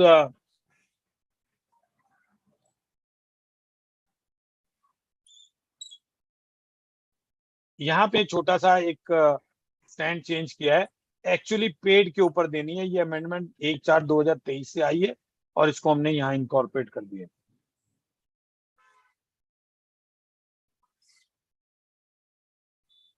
yes, central excise duty अब सब्स्यूम्ड होगी है जीएसटी के अंदर, और इसलिए जो रिपोर्टिंग है यहाँ पे आपको सिर्फ उनकी देनी है अगर आपके एसएससी के पास कोई रिपोर्टेबल हो, पेट्रोलियम, डीजल, ये चीज में, वरना आपको यहाँ रिपोर्ट नहीं करनी है, क्योंकि ये आप जो है वो सिर्फ और सिर्फ उसके लिए है।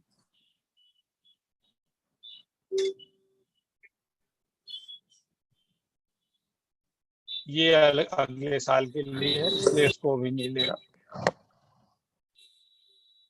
अब मुझे अगर आप लोगों ने कोई क्वेश्चन आंसर में आप लोग दे दीजिए, क्योंकि अराउंड 55 हो गया है एंड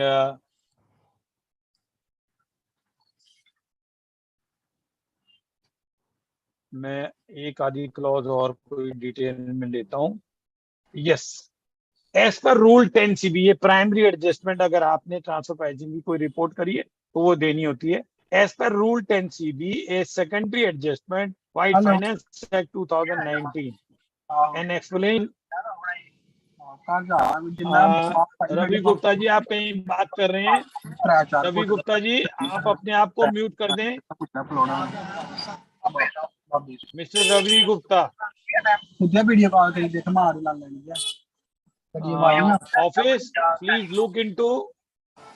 मैं घर ही जावा लाना मारी है जैसी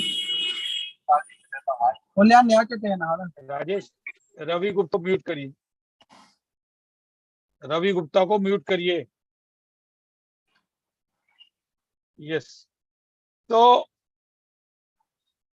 as per rule 10CB as a secondary adjustment, White Finance Act, explanation inserted in above section to provide the excess money or part thereof may be repatriated from any of the non-resident AD, ये इसके अंदर एक add हो गया है। 10CB के अंदर भी कुछ चीजें चेंजेस हो गई हैं जो 90 डेज के अंदर ये आपको रिपोर्ट करनी है। जो इंटरनेशनल टैक्स वाले हैं उनके लिए रेलेवेंट है, बाकी लोगों के लिए नहीं है। डेट की डेफिनेशन 24-25 से कुछ चेंज हो गई है, वो भी नहीं ले रहा हूं, ये भी नहीं ले रहा हूं क्योंकि ये आगे से अगले साल से है। ये 269 में जैसे 48(3) में आया ऐसे ही यहाँ पे आ गया। ये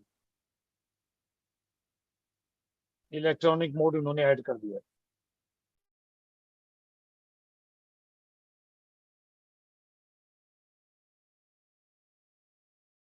मैं अब 2 मिनट के लिए यहाँ पॉज करता हूँ ताकि जो है वो ये भी एक इम्पोर्टेंट रिपोर्टिंग है, अपने को देखना है।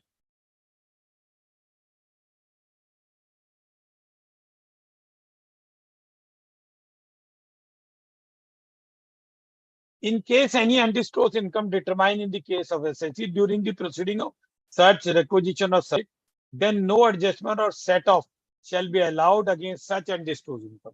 The set-off shall not be available in the case of both brought forward losses as well as unabsorbed depreciation from assessment year 22-23 onward. The auditor has to confirm and verify whether any search or survey has taken place or undergoing based on records of assessment proceeding of the SSC. तो ये आपको अगर वहां से नहीं पता लग रहा है, SSC ने आपको नहीं कुछ बताया है, तो वो जो है आपको ये चीजें पूछ और वहां से देखनी है, और ये एडजस्टमेंट आप अनअब्जॉर्ब डेप्रिसिएशन या अनअब्जॉर्ब या कैरी फॉरवर्ड ऑफ लॉसेस से एडजस्टमेंट नहीं हो सकती।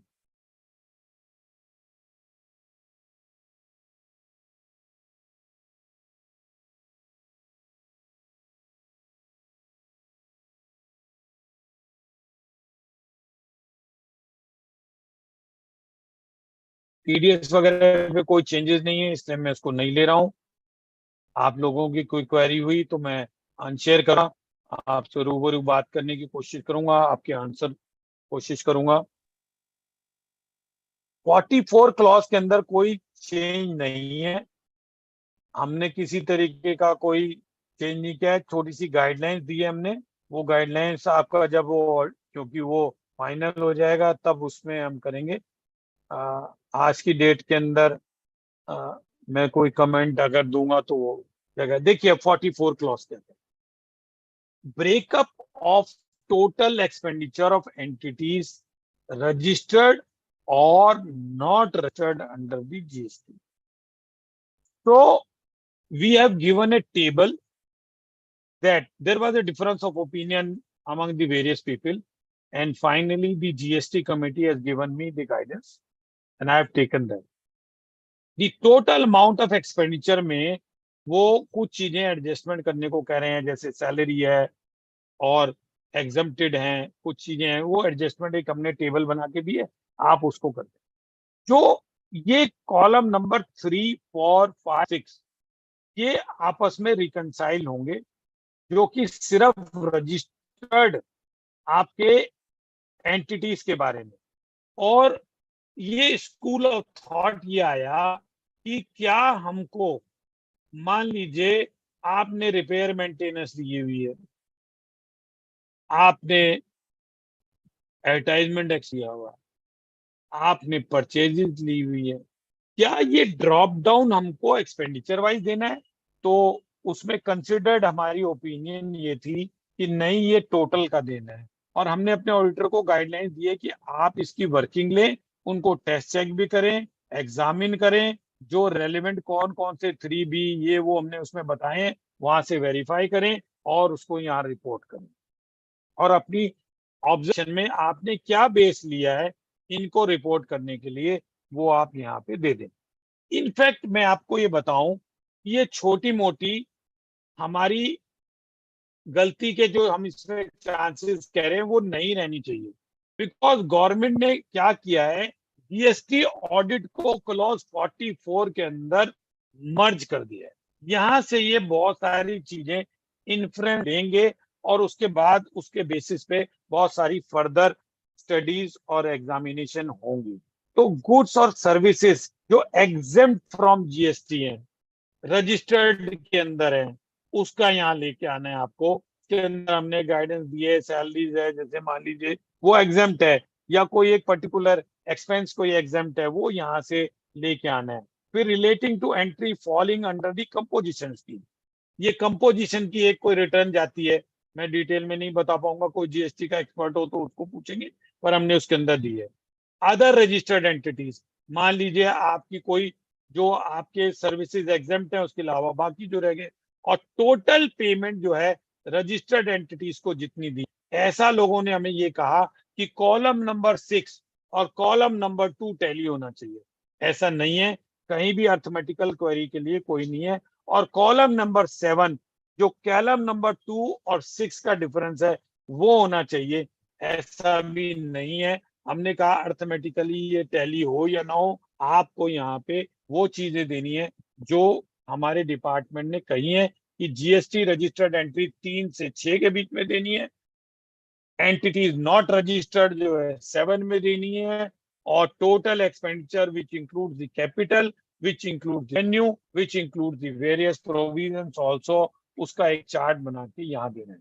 ये मेरा टोटल डेलिब्रेशन है इसके ऊपर, और एक इसका इन्होंने चार्ट बोला है ऐसे बनाना है, वो आप उसको देख लीजिएगा। बाकी जो है वो ये नॉर्मल है। With this my deliberation is over. Now I will try to answer the questions.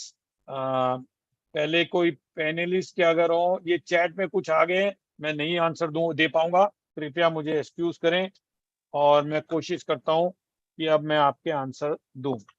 Sir clause 22 पे थोड़ा सा बताएंगे। जो एमएसएमई वाली है, हाँ जी।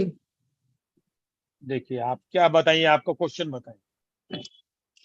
सर कुछ प्रोप्राइटर्स होते हैं, उन्हें पता ही नहीं होता, they are not aware of MSME in fact, तो उनकी रिपोर्टिंग्स उनसे हमें क्या लेना है, कैसे करना है?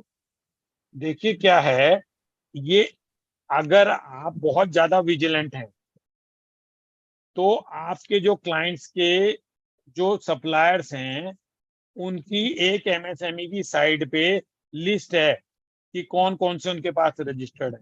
अगर आपका रिप्रेजेंटेशन वो दे रहा है, आप टेस्ट चेक कर रहे हैं, तो वहां से आप देख सकते हैं। अदरवाइज आप उनसे अंडरस्टैंडिंग ले लें, और इसके अंदर हमने ये भी कहा है कि आप क्लाइंट को ये रिक्वेस्ट करें कि वो जो है आपको डायरेक्टली क्लाइंट से कॉरेस्पॉन्डेंस अलाउ करें, एड्रेस दें।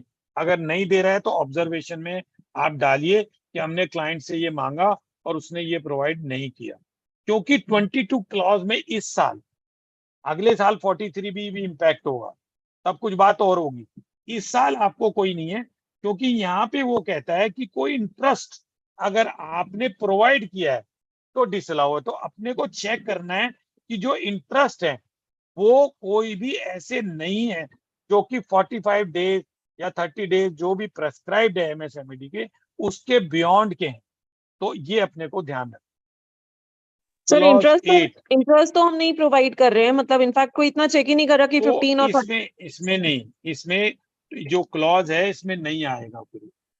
तो फिर आपने सर जो ऑब्जर्वेशन में आपने वो लिखा है, no party is registered under MSME and it is not possible for us to verify.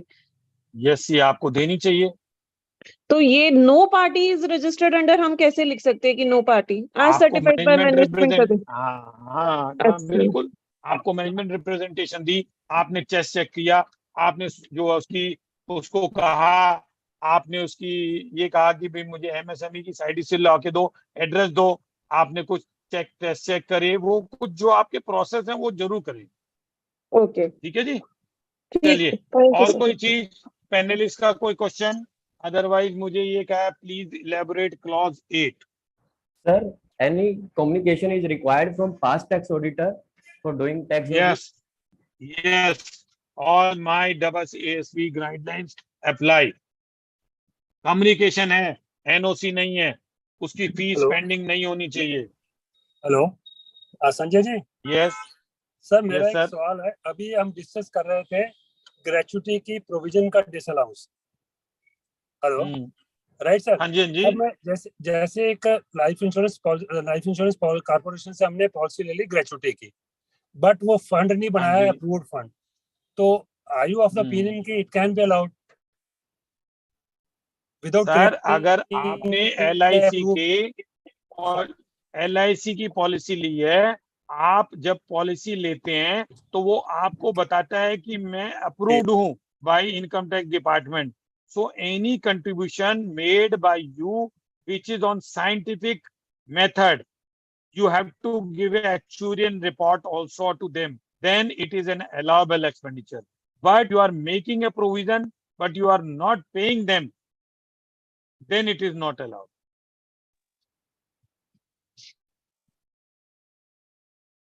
Okay. Hello Sanjay ji. Hello Sanjay, hello. Hello, हाँ जी, हाँ जी। हेलो सर एक उसे ये जो मैनेजमेंट अगर इन्वेंट्री को डिवैल्यूट करता है और तो और उससे लॉस होता है, हम उसे बुक्स में एंटर करते हैं, तो उसको कहाँ कहाँ हमारे को शो करना चाहिए कि जिससे सेफ्टी हो हमारी? देखिए, वैल्यूएशन ऑफ स्टॉक के ऊपर आपको कमेंट देना है, और अगर उसने कोई मेथड चेंज कर दिया है, फॉर एग्जांपल वो डिवैल्यू कर देता है, हमारे यहाँ पे कंसेप्ट है, हम लोग जिसको समझते हैं कॉस्ट और market price which ever is less नहीं है, यहाँ लोअर है।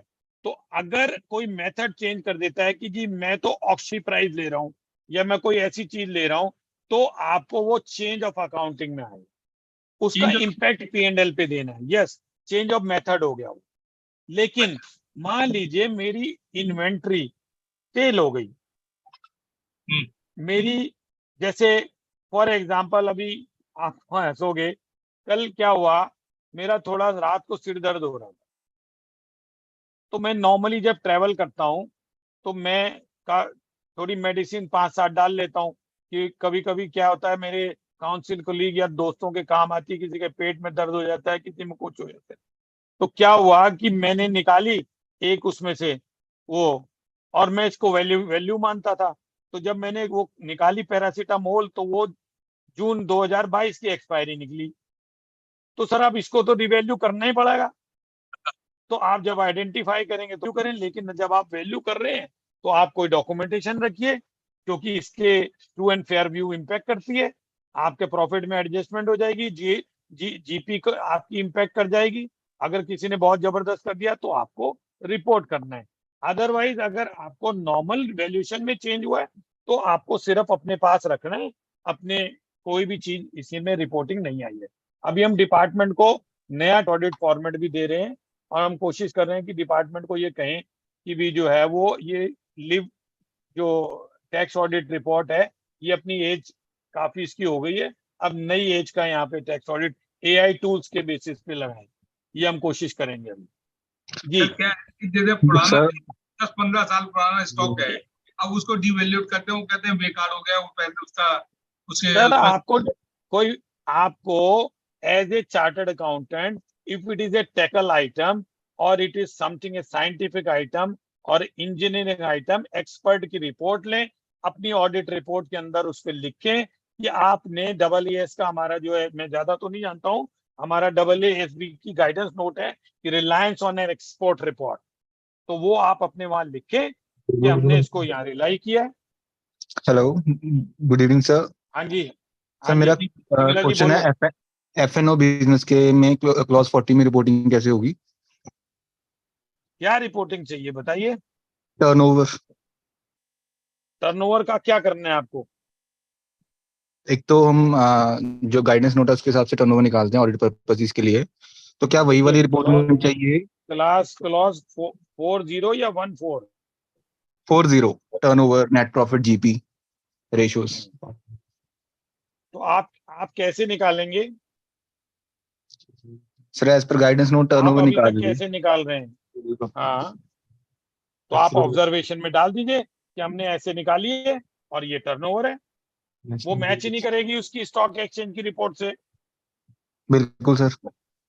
तो आप ऑब्जर्वेशन में ये भी लिखिए कि मैंने टर्नओवर जो है वो एक्सचेंज की ये है, लेकिन हमारे हिसाब से, हमारे इंस्टीट्यूट के गाइडेंस नोट के हिसाब से ये है। और अगर मान लीजिए आपने वहां टर्नओवर डाल दी 100 करोड़ की, हाँ और जी। उसका पता लगा प्रॉफिट आया 50,000, तो वो भी प्रॉब्लम है। तो आप अपने ICAI के गाइडेंस नोट के हिसाब से चलिए और ऑब्जर्वेशन में बताइए कि ये जो है, जो एक फॉर्म 10DB निकलता था पहले, आई डोंट नो आजकल निकलता है, फॉर्म 10DB जो है ब्रोकर निकाल के देता है, उसमें टर्नओवर होती है, और आज भी वो निकाल के दे सकता है, जबकि वो 10DB फॉर्म खत्म हो गया अब, लेकिन वो निकाल के देता है, टर्नओवर वहां से आएगी। जैसे जिरोदा वगैरह में लोग जो डील कर रहे हैं वो निकाल के दे रहे हैं टर्नओवर, और उसके अंदर बहुत फ्लॉ है, मैंने उसको एग्जांपल से समझाया पूरा, उसकी वर्किंग है, उसको आपको करना पड़ेगा। सर ओपन ठीक है जी। पोजीशन। सर एक ये था कि जो अगर मान लो कोई शेयर ट्रांजेक्शन कर रहा है तो क्लॉज 35 स्टॉक वाले में उसकी स्टॉक आएगा वहां पे, ट्रेडिंग वाले में?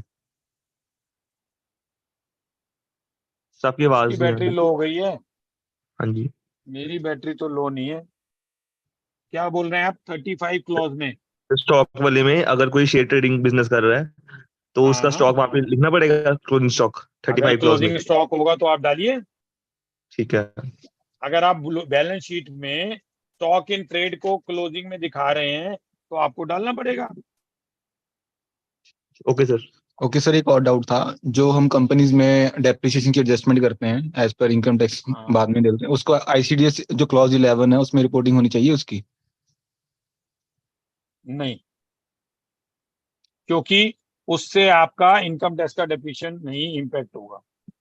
देखिए, मैं अब छोटे से कुछ क्वेश्चन और लेना चाहूंगा, फिर मैं लिस्ट में आऊंगा, थैंक क्योंकि ऐसा ना हो कि ये जो बेचारे मेरे बाकी के पार्टिसिपेंट हैं जो अपनी हाँ टाइप जी टाइप सर। करके मेहनत कर रहे हैं, मैं पैनलिस्ट को बाद में लूंगा। Please do not worry, I have no limitation of time.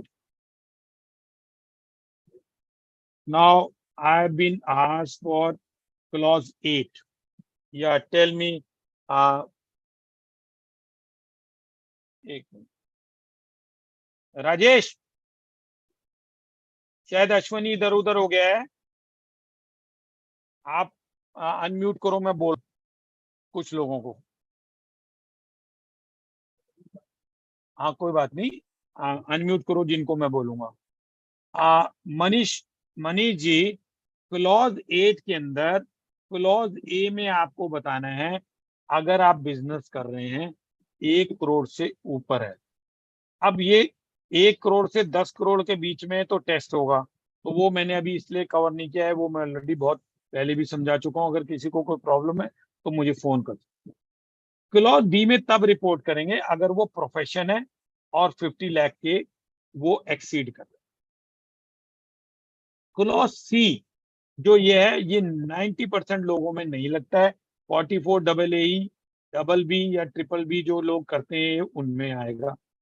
Clause जी में कहा है कि profit 44 ADA is lower than, मतलब मेरी रिसीट तो 50 लाख से नीचे है, 50 से ऊपर है तो मुझे ऑडिट करनी ही करनी है प्रोफेशन में। लेकिन मेरे पास प्रोफेशन है, मेरी मान लीजिए 40 लाख की रिसीट है और मैं 50% डिस्क्लोज नहीं कर रहा हूं, तो क्लॉज डी में ऑडिट करूंगा, टिक करूंगा। और 44 एडी फॉर, अगर मैंने कभी पीछे यूज किया और अब मैं उसको यूज नहीं करना चाह रहा हूं, तो अगले 4 साल तक मुझे इस क्लॉज के अंदर ऑडिट करनी है, अनलेस एंड अनटिल मेरी थ्रेशोल्ड लिमिट 2 करोड़ इस साल और 3 करोड़ अगले साल उससे ऊपर हो जाए। और एक बार आपने ऑप्ट आउट कर दिया तो आपको ऑडिट करनी ही करनी है, चाहे आप अगले साल 6% दिखाएं, 8% दिखाएं, 25% दिखाएं, नहीं दिखाएं, आपको करनी ही करनी है। और लास्ट वाला जो क्लॉज है, थर्ड प्रोवाइजो, जिसका क्लॉज ई एफ कुछ नहीं है, कंपनीज या और ऑडिट, मान लीजिए कोऑपरेटिव सोसाइटी की ऑडिट लॉ में प्रिस्क्राइब्ड है, या किसी बैंक की बैंकिंग रेगुलेशन में, इलेक्ट्रिसिटी की इलेक्ट्रिसिटी रेगुलेशन के अंदर स्टैट्यूटरी ऑडिट, मैं ब्रांच ऑडिट या जीएसटी ऑडिट की बात नहीं कर रहा हूं, लॉ के अंदर अगर कोई ऑडिट प्रोवाइड है फाइनेंशियल अकाउंट्स की, not of report, financial accounts की, महाराष्ट्र कोऑपरेटिव सोसाइटी है, तो आपको उस केस के अंदर थर्ड प्रोवाइजो में टिक करना। ये क्लॉज 8 का जो है वो लब्बो लबाब आपका वो है। Next, Nidhi Srivastava, any reported change in section, yes section 8 company अगर आपने एज ए चैरिटेबल किया है तो यहाँ नहीं आएगा, वो जो है आपका 10B 10BB में आएगा। 10B में आएगा अगर उसका कोई एफसीआरए नहीं है, 5 करोड़ से नीचे है, तो वहां पे वो आएगा। Sir, whether clause mandatory to be filled this year और else can make note.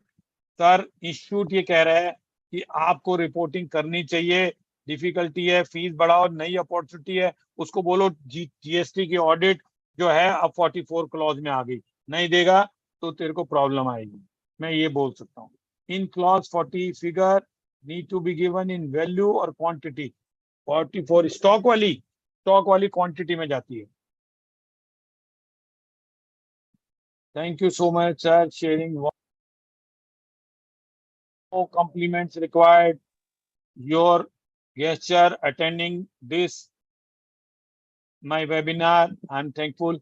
Himanshu Taneja, if you are filing under normal business, not 44, and this year you have a registered loss or income less than 6%, then the revenue. तो boss इसका answer बहुत बार दे चुका हूँ, नहीं करना अगर past में आपने कभी यूज नहीं किया है. Is updated till 6/8/2023 at ICI portal. It is final and we can refer to. देखिए सर, जो टैक्स ऑडिट गाइडेंस नोट है, ये आपका आज की डेट में जो हमने दिया है पब्लिक के लिए है. इस अपडेशन 16 तारीख अगस्त के बाद आएगी. ये अभी अपडेटेड नहीं है, ये पिछले साल वाला है.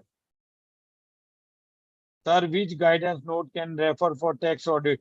The which will come, you can refer the old one, but there are certain changes which I have referred you. If you are doing today and you can't run away from the tax audit, you can refer the old. Otherwise, you can take my the draft guidance note also as final. Sir, can we Anish Gupta, can we make book adjustment of unsecured loan? No.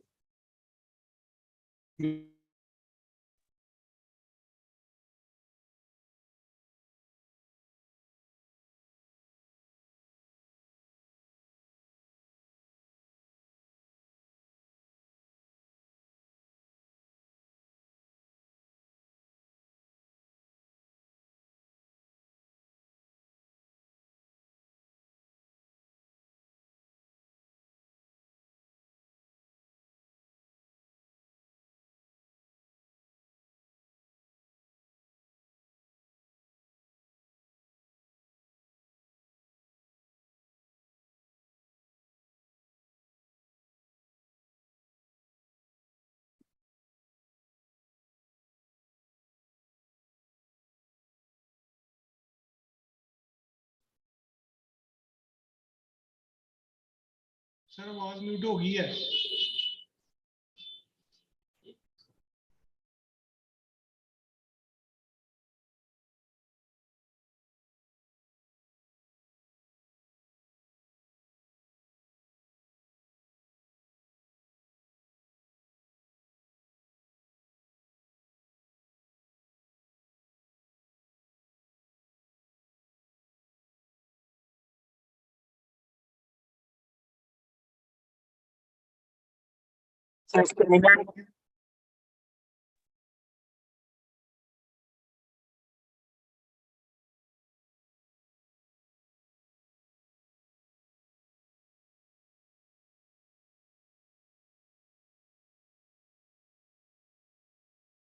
अभी अब देखो connected.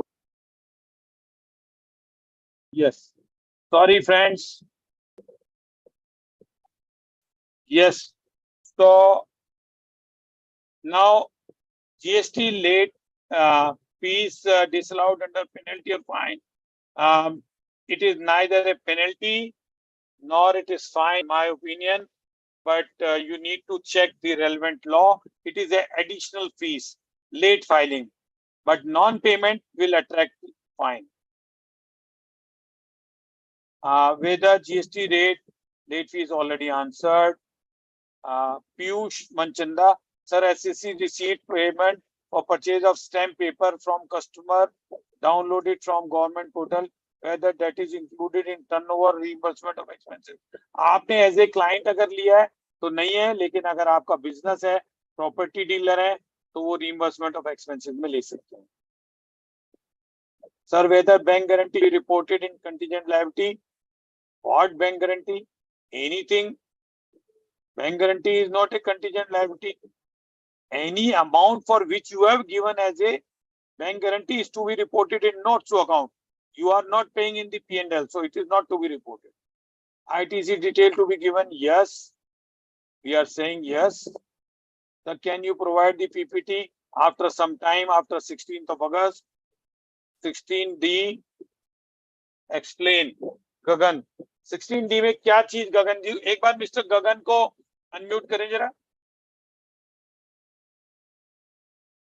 Mr. Gagan, you are unmuted. Kindly tell me what you want to understand. क्या चीज पूछना चाह रहे हैं गगन जी? Hello, am I audible? हाँ जी बोलिए.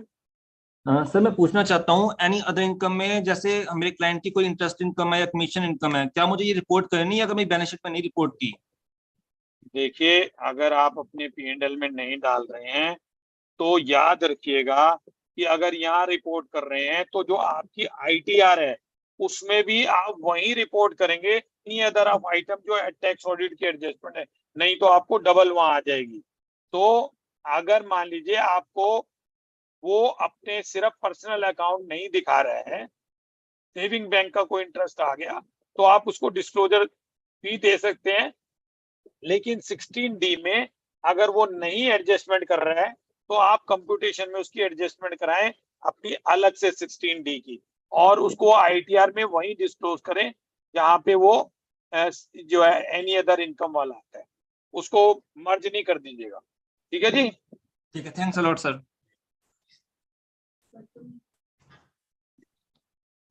अच्छा, हाँ, एक सेकंड, ये अभी आपने कुछ ऐसे करा है, वो कोई चैट है, chat is not visible. Hello sir, can this presentation be shared? Yes, it will be shared, but after 16. Ashish Ketrapal ji. Then last is this big cooperative bank guidance. When expected, I don't know. Please check the issued site. So, do we need to show book entries of loan? I have already answered. Yadav ji, I don't know why you have given the link. Link should not be given in any question answer. Arun Tibriwal ji, how to report quantity details and the unit of measurement of purchase or consumption is different. That you have to mention, you have to convert into same thing so that they are comparable. If it is not comparable, then you have to mention in the report. Anish, adjustment I have already answered. Then Samir, thank you very much. No compliments, boss. Thank you. Anything else? So I think I have answered open question. कितने रह गए ये? कौन से रह गए? आपका QA भरी जा रहा है बार बार। नहीं यार, ये मैंने तो कर दिए थे। आंसर कैसे आ गए? दोबारा बताओ। अश्विनी आ गए? हाँ जी, हाँ जी। तो मैंने तो खत्म कर दिए। चलो, अगर आपका कोई अभी भी क्वेश्चन पेंडिंग है तो वो दोबारा अपना QA में डाल दे। आप अनम्यूट डाल दो। QA में रिसेंट में डाल I have given. रिसेंट वाला डाल given the answer for it. 619 पे आया sir, balance sheet format as per technical guide on financial statement of non corporate entities is compulsory in case of tax audit. अभी उसकी date आने वाली है, वो डेट नोटिफाई करेगा वेबसाइट पे, अभी डेट आएगी, वो कब से कंपल्सरी है वो। अगर कोई और भी है तो रिसेंट वाला डाल दो, बाकी मैं सारे ना डिसमिस में डाल दिए। हाँ डाल दो। हाँ, नहीं, तो मेरे पास ओपन 30 पर आ रहा है अभी। रिसेंट वाला जो है ना वो कर लो। चल मेरे को एक बार पढ़ दे, मैं वैसे बता दूं। नहीं, रिसेंट वाला देख लेते हैं ना, पुराने वाले तो मतलब आपके हो चुके हैं ना, जो 5 बजे वाले purchase is a part of expenditure in clause 44 yes Arun ji. हाँ, 16D में ऑलरेडी आंसर कर चुका हूँ, क्लॉज 22 में ऑलरेडी आंसर कर चुका हूँ। चलिए, Mr. Nitish Bansal, as Form 3CD filed before filing of return and statutory dues under are not deposited. आप जिस डेट पे दे रहे हैं के बाद वो क्लाइंट अपनी रिटर्न में एडजस्टमेंट करे, वो कर सकता है, वो डिसअलाउंस आएगा। आजकल आपको ई वेरिफिकेशन में, हमारे इंस्टीट्यूट का आप ई वेरिफिकेशन का एक वेबिनार है, वो हमने डाला है, ट्यूसडे को आ जाएगा, उसको जरूर देखें, ये सारी एडजस्टमेंट वहां पे आएंगी। आशीष, यार ये नहीं, मैं आंसर नहीं कर पाऊंगा। आशीष, आपकी क्वेरी इस time because you are asking me something which is not valid. It should not be done. How can you maintain your stock on GP ratio? This is something not acceptable. Email नहीं है previous auditor को, आपको email हमने सिर्फ जो है Covid के time allow किया था. You have to send registered AD और a speed post. Piyush Manchanda SSC received payment for purchases. You had already answered. ठीक है Ashwani, I think answer most of the question. ठीक है मोहित धीमान जी आपका हो गया, अनम्यूट किया हुआ है आपको. मोहित धीमान जी आपका हैंड. हाँ जी सर, हाँ जी सर, गुड इवनिंग. हाँ जी बोलिए. हाँ जी सर, मेरा तो एक करी थी कि इन case of education institution which is a trust, तो उसके इसमें फॉर्म 10 डबल बी तो जाता है, तो is it mandatory also to file 44 AB? किस बात के लिए? अगर वो बिजनेस कर रहा है तो अदरवाइज को जरूरत नहीं. स्कूल है sir, it is running a school. School अगर कर रहा है तो कोई जरूरत नहीं. Okay, this is not a business. Okay sir. ठीक है फिर सर, हम टाइम भी हमारा Okay, कंप्लीट sir. हो गया है, मेरे ख्याल में डेलिब्रेशन भी कंप्लीट हो गई है. So friends, I think I've tried to answer. My cache is tallied now. All the queries which are there, I have already answered. Still, I'm available, as you know. My mobile number is 9811080342. If you have any other query, you can ring me at any time. तो सुभाष जी को नमस्ते. हाँ, thank you very much. तो बाकी मैं गौरव जी को भी आपको संजय जी ने आपकी सारी क्वेरी रिजोल्व कर दी है. जो हमने हेल्प डेस्क की सीरीज भी शुरू की हुई है, उसका नेक्स्ट ट्यूसडे को जो आएगा प्रोग्राम, हम उसमें भी मतलब आपकी क्वेरीज लेंगे. जो भी आपकी क्वेरीज होगी विद द पैनलिस्ट जो भी हमारे उस समय रहेंगे अवेलेबल. तो बाकी मैं आपको कहूँ कि संजय जी की डेलिब्रेशन आपको अच्छी लगी हो ना लगी हो, even though vote for Sanjay ji, वो मत भूलना, ठीक है ना. तो वो अगर किसी को नहीं अच्छी लगी होगी तो दूसरा स्पीकर पकड़ लाएंगे, लेकिन पर वोट संजय जी को ही देनी है. जी संजय तो जी मैं अच्छी ना लगी कैसे हो सकता है? हाँ जी, संजय जी की डेलिब्रेशन अच्छी ना लगी हो जाए कैसे हो सकता है? नहीं मैं अगर ना लगी हो तब भी मतलब वोट संजय जी को ही देनी है. पर्सनैलिटी ऐसी है कि वो डेलिब्रेशन अच्छी ही लगेगी. डेलिब्रेशन भी अच्छी है तो वोट भी इनको मिलेगा ना. वोट कहाँ जाना है. और दूसरा जो मैंने आपको कहा था कि मैं बड़ी जल्दी कल ही अनाउंस कर दूंगा रिगार्डिंग 10B के ऊपर एक प्रोग्राम इमीडिएट करेंगे. जैसे संजय जी का एक्सपोजर ड्राफ्ट जहाँ गाइडेंस नोट 20 तारीख के बाद अगर गाइडेंस नोट नहीं आ पाया किसी वजह से, टेक्निकल गाइड, तो 20 तारीख के बाद मैं करूंगा. अभी मैं इसलिए नहीं कुछ बोल रहा हूँ क्योंकि यूटिलिटी नहीं है and I am putting my finger like this, तो मैं अभी कुछ बोलना नहीं चाहूंगा. Sir, what about certificates? I mean, will it be given to the panelists also? सबको सर, अश्वनी बताएगा.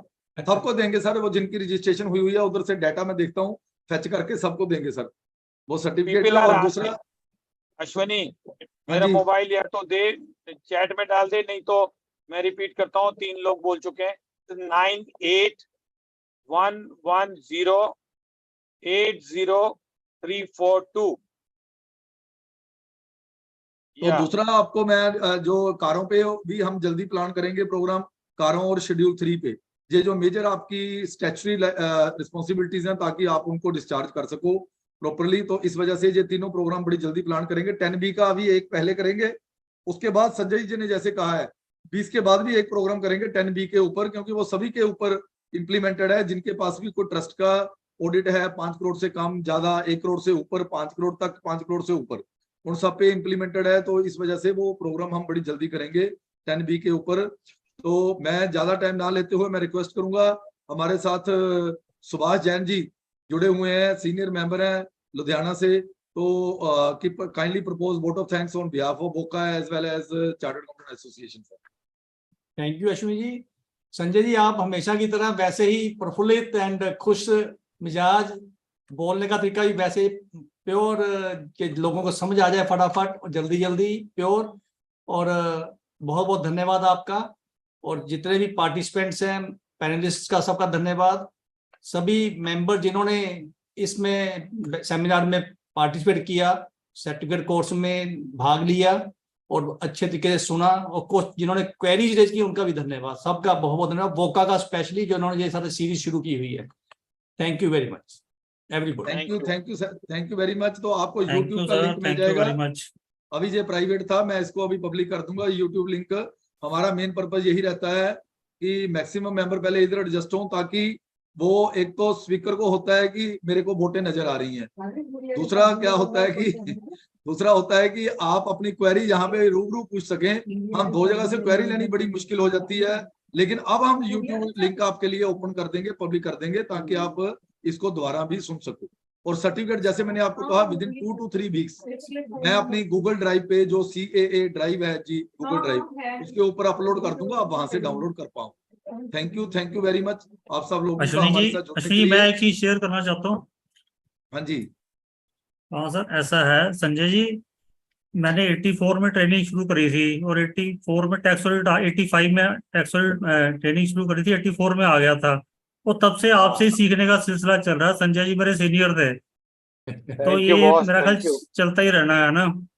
वोटें तो आपके लिए ही हैं पर आपका जो थैंक यू ज्ञान वेरी मच। चलता है, ज्ञान चलता रहता है, वो बड़ा अच्छा है। मैं थैंक यू वेरी कोशिश मच। करता हूँ आप लोगों की एक्सपेक्टेशन के ऊपर पूरा उतरूं, पर आजकल मेरे पास जो है एडमिन और जो है रूल्स रेगुलेशन के ऊपर बहुत ज्यादा इशू डिपेंड करने लग गया है, तो कभी कभी मैं उतना अपडेट नहीं रह पाता हूँ जितना मेरी नॉलेज रहती है वैसे। Thank you very much. Thanks thank you thanks ji.